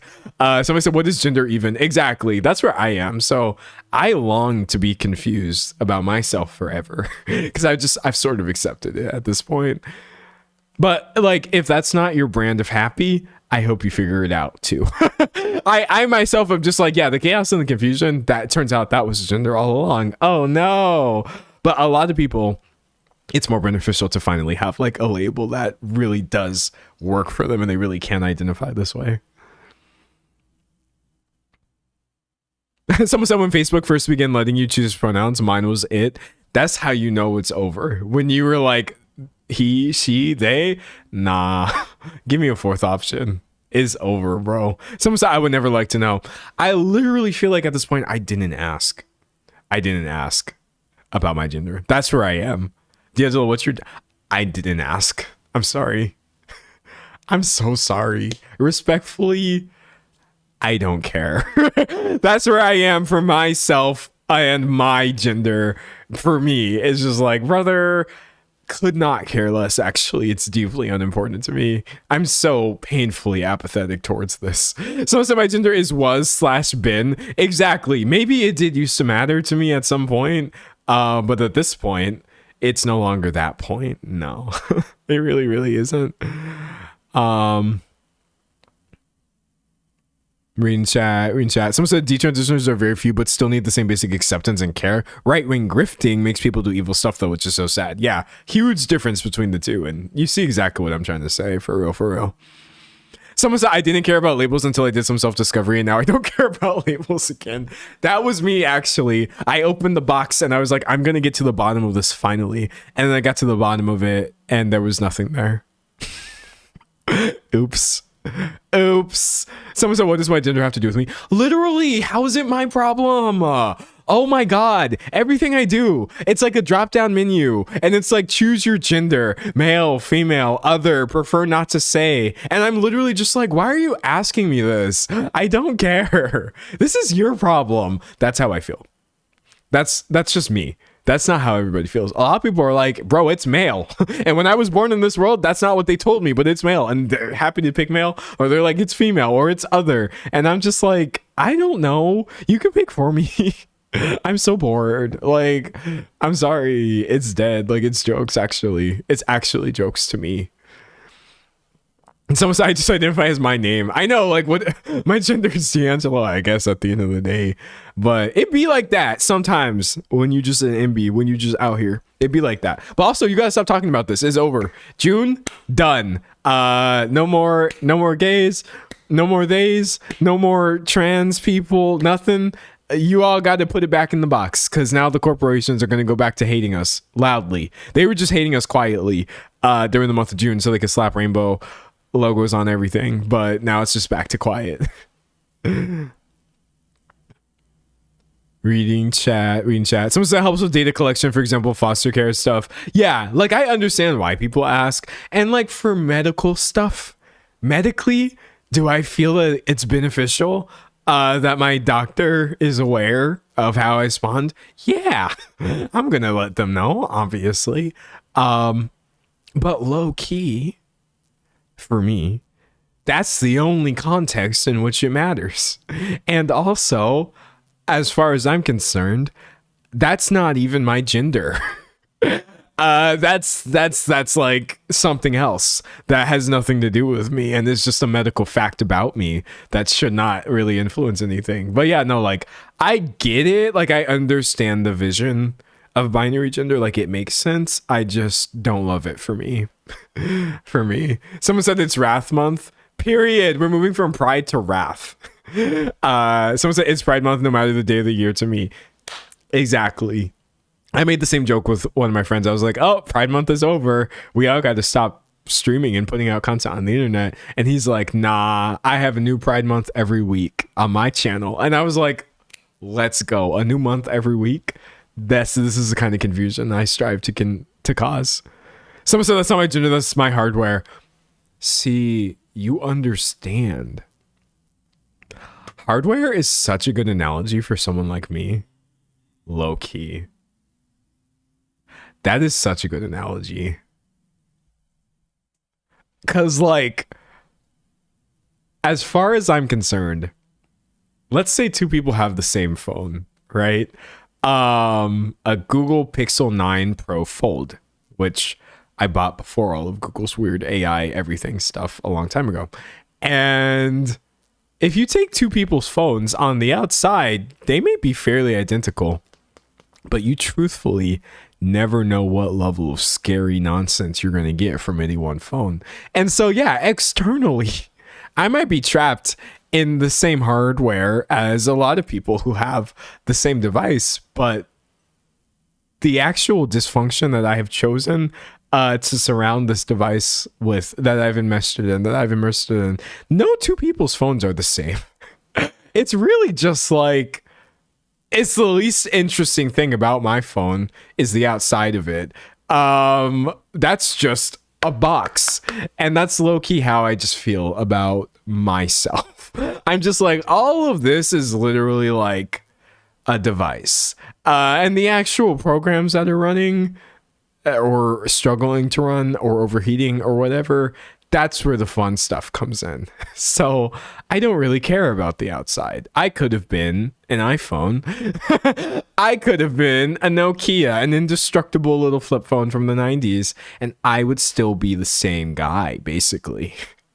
Even if I was something else externally, is how I feel. Reading chat. Someone said there's a straight flag.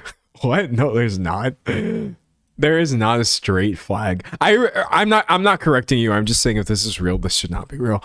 I do remember a long time ago making a video about super straight TikTok. Do you remember what that was? It was just a bunch of cringe people bragging about like, okay, if LGBT people can have pride, then we're going to take pride in being super straights.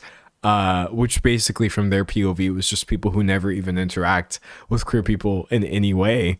But no, there can't be a straight pride flag. Oh, there is. There is a straight flag. Okay. A pride flag intended to represent heterosexuality. Okay. Okay. Yeah, okay.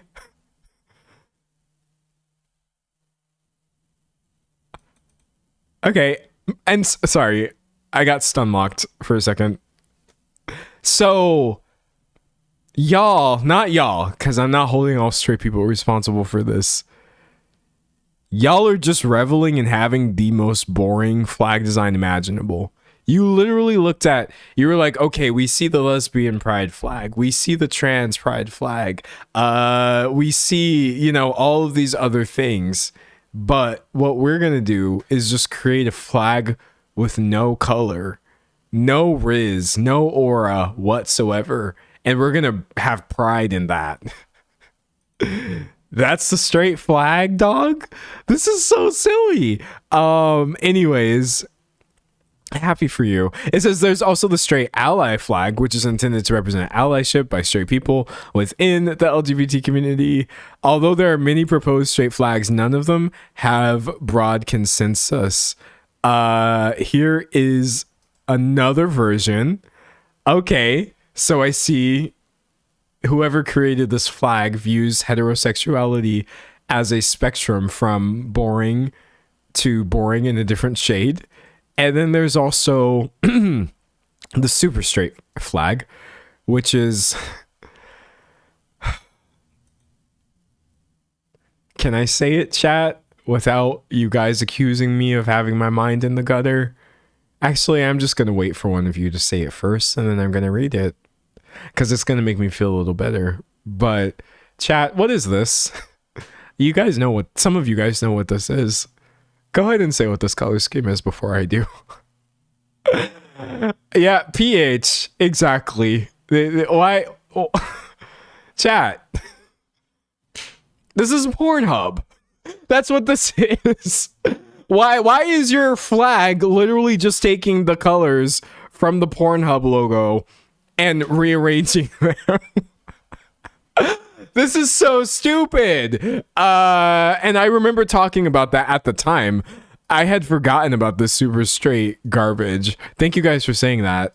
2021, a new sexuality, saying you would never have a sexual relationship with transgender people. It went so super far beyond that. It was literally people just being exclusionary of queer people at all. Yeah, no, that... Oh, nah. Y'all are really wild. Y'all are corny, I think, for this straight pride stuff. But like, what is straight pride though? What do you... Straight pride is a reactionary slogan and movement that emerged in the late 80s and early 90s.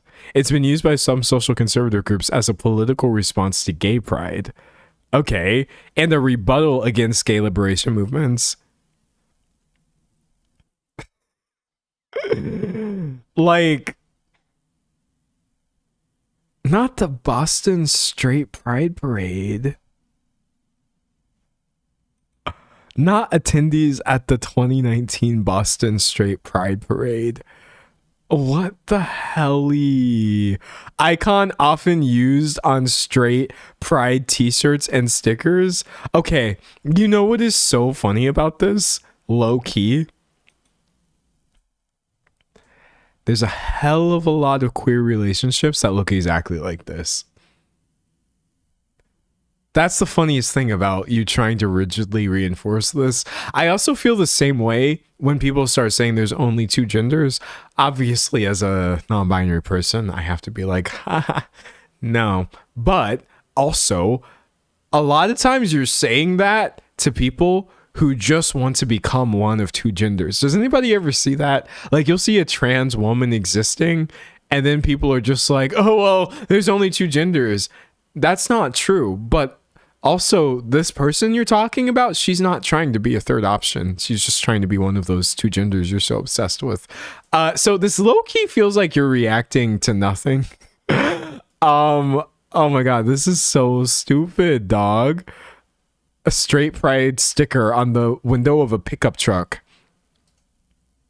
Of course. Of course it's on the window. Listen. I done known some great people with pickup trucks. I'm from Texas. Everyone had a pickup truck. Not everybody, but almost everybody.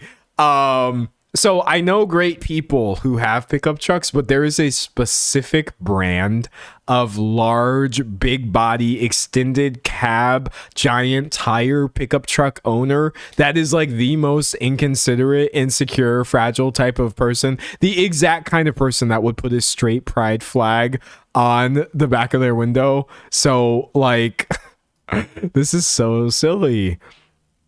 Wow, they're literally showing straight pride events all over the world. How are you going to do straight pride in California, of all places? That's one of the... It's one of the less straight states, if I'm being quite honest with you. Boston, Boise, Idaho. The Heterosexual Awesomeness Festival, or Hetero Awesome Fest.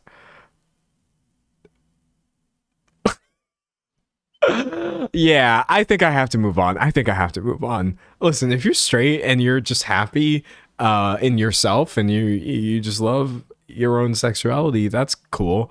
If you're framing anything about yourself as a reaction to LGBTQ plus, insert all the letters, pride events, you're very corny.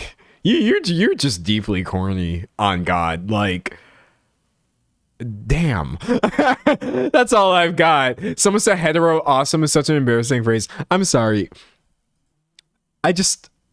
Hetero awesome fest. Nah, okay. They're killing me. I'm dead. I have to look it up. It was real. It was a thing. It was a thing that actually happened. Oh, but it got crashed. It got crashed though. LGBTQ musician goes viral after playing protest song at Hetero Awesome Fest in Idaho. Daniel Hamrick took the stage, put on his battle jacket, and played a song about a transgender boy. Let's go. That's the only thing you should be doing, honestly, if you want to. Granted, that's not like the safest thing for everybody. But if you want the smoke, go right ahead. Shout out Daniel for that one. Because you know what's really cringe though? If you've never been to like a pride event, you know, straight people, they do this on God. On God. There is a type of supposedly Christian, like, I don't even know what to refer to this person as.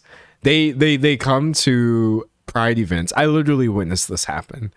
And they march around with like speakers or like megaphones talking about like, you all need to repent. It's not too late. Like, Jesus is waiting for you.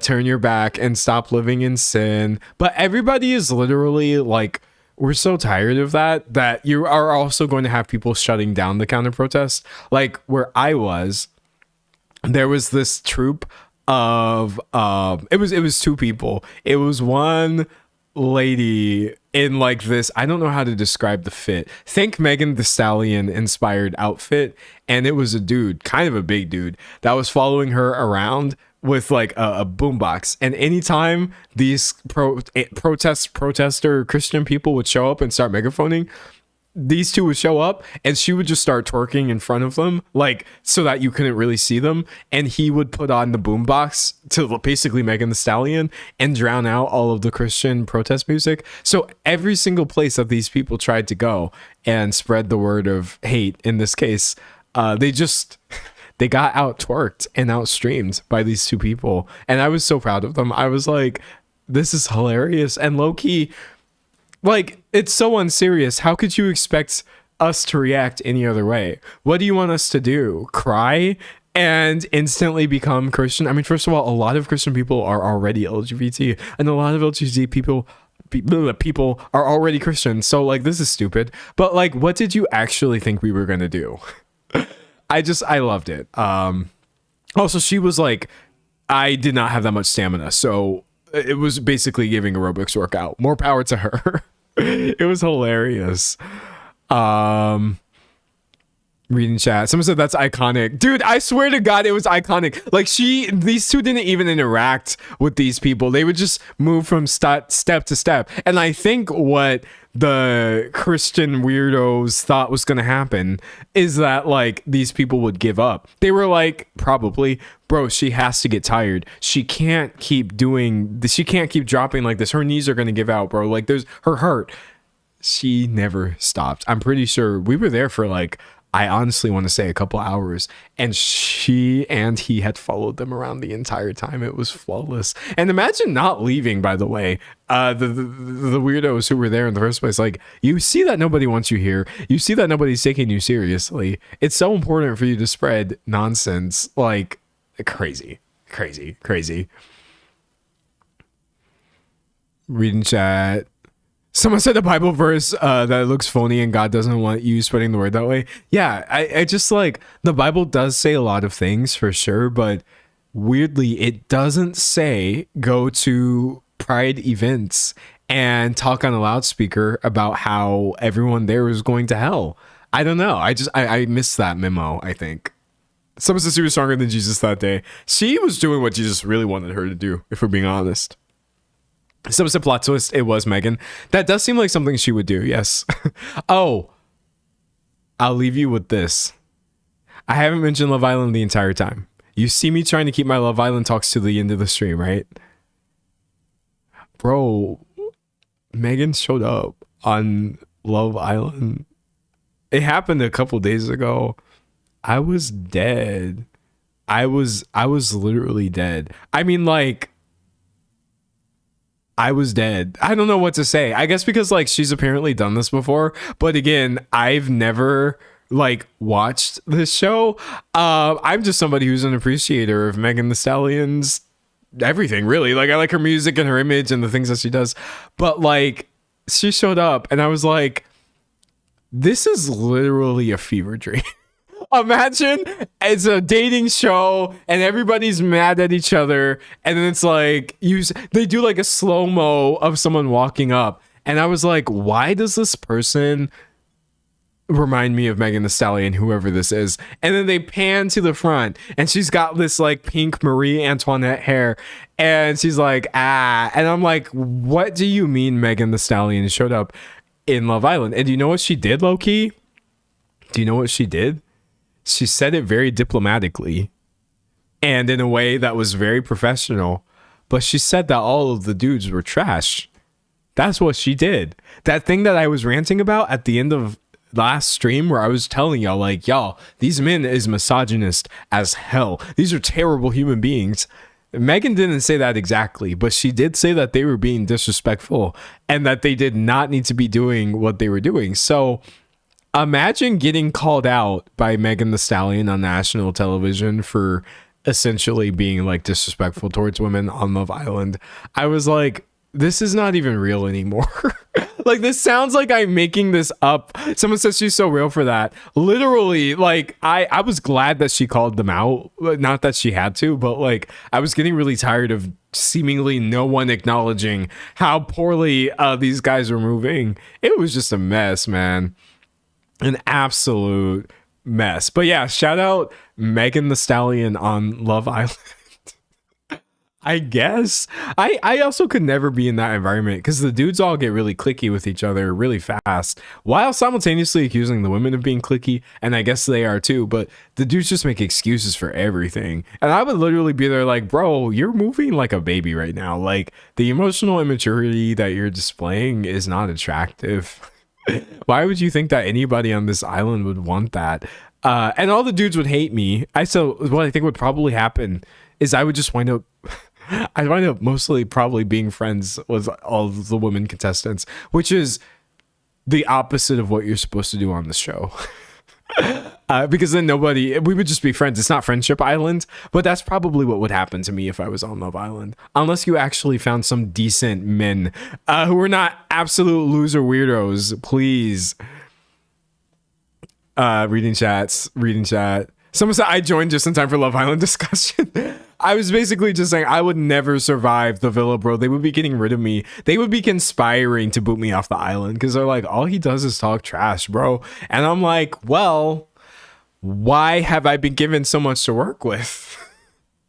Yeah, I'd be talking trash. There's a lot of trash to talk about. I don't know if you've seen some of my fellow islanders. I seem to have a reputation for running my mouth. I think I'll do that when y'all start putting your foot in your mouth. And so far, I haven't run out of material. So yeah, I'd be dragging the hell out of everybody. I hate them. I'm sorry. I don't hate anybody.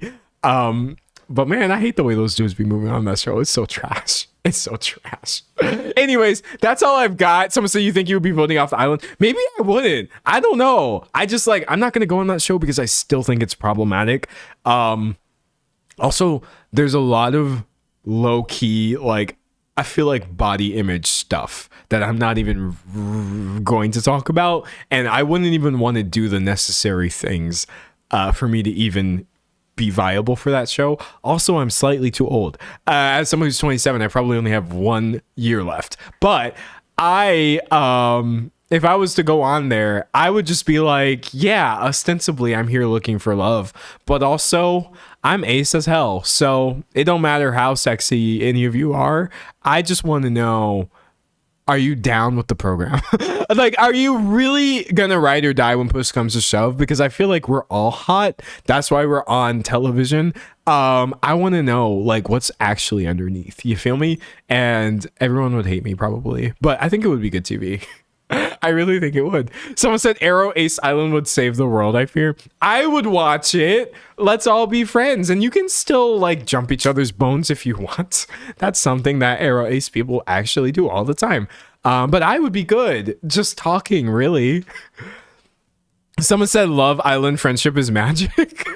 That would be me. Give me the friendship season, please. I just want to have fun. I actually long to be in a communal environment in an isolated place with multiple people sort of around my age and or experience group who are supporting each other and not having to worry too much about jobs in the traditional sense and cooking for each other and sorting out interpersonal relationship stuff and trying to survive.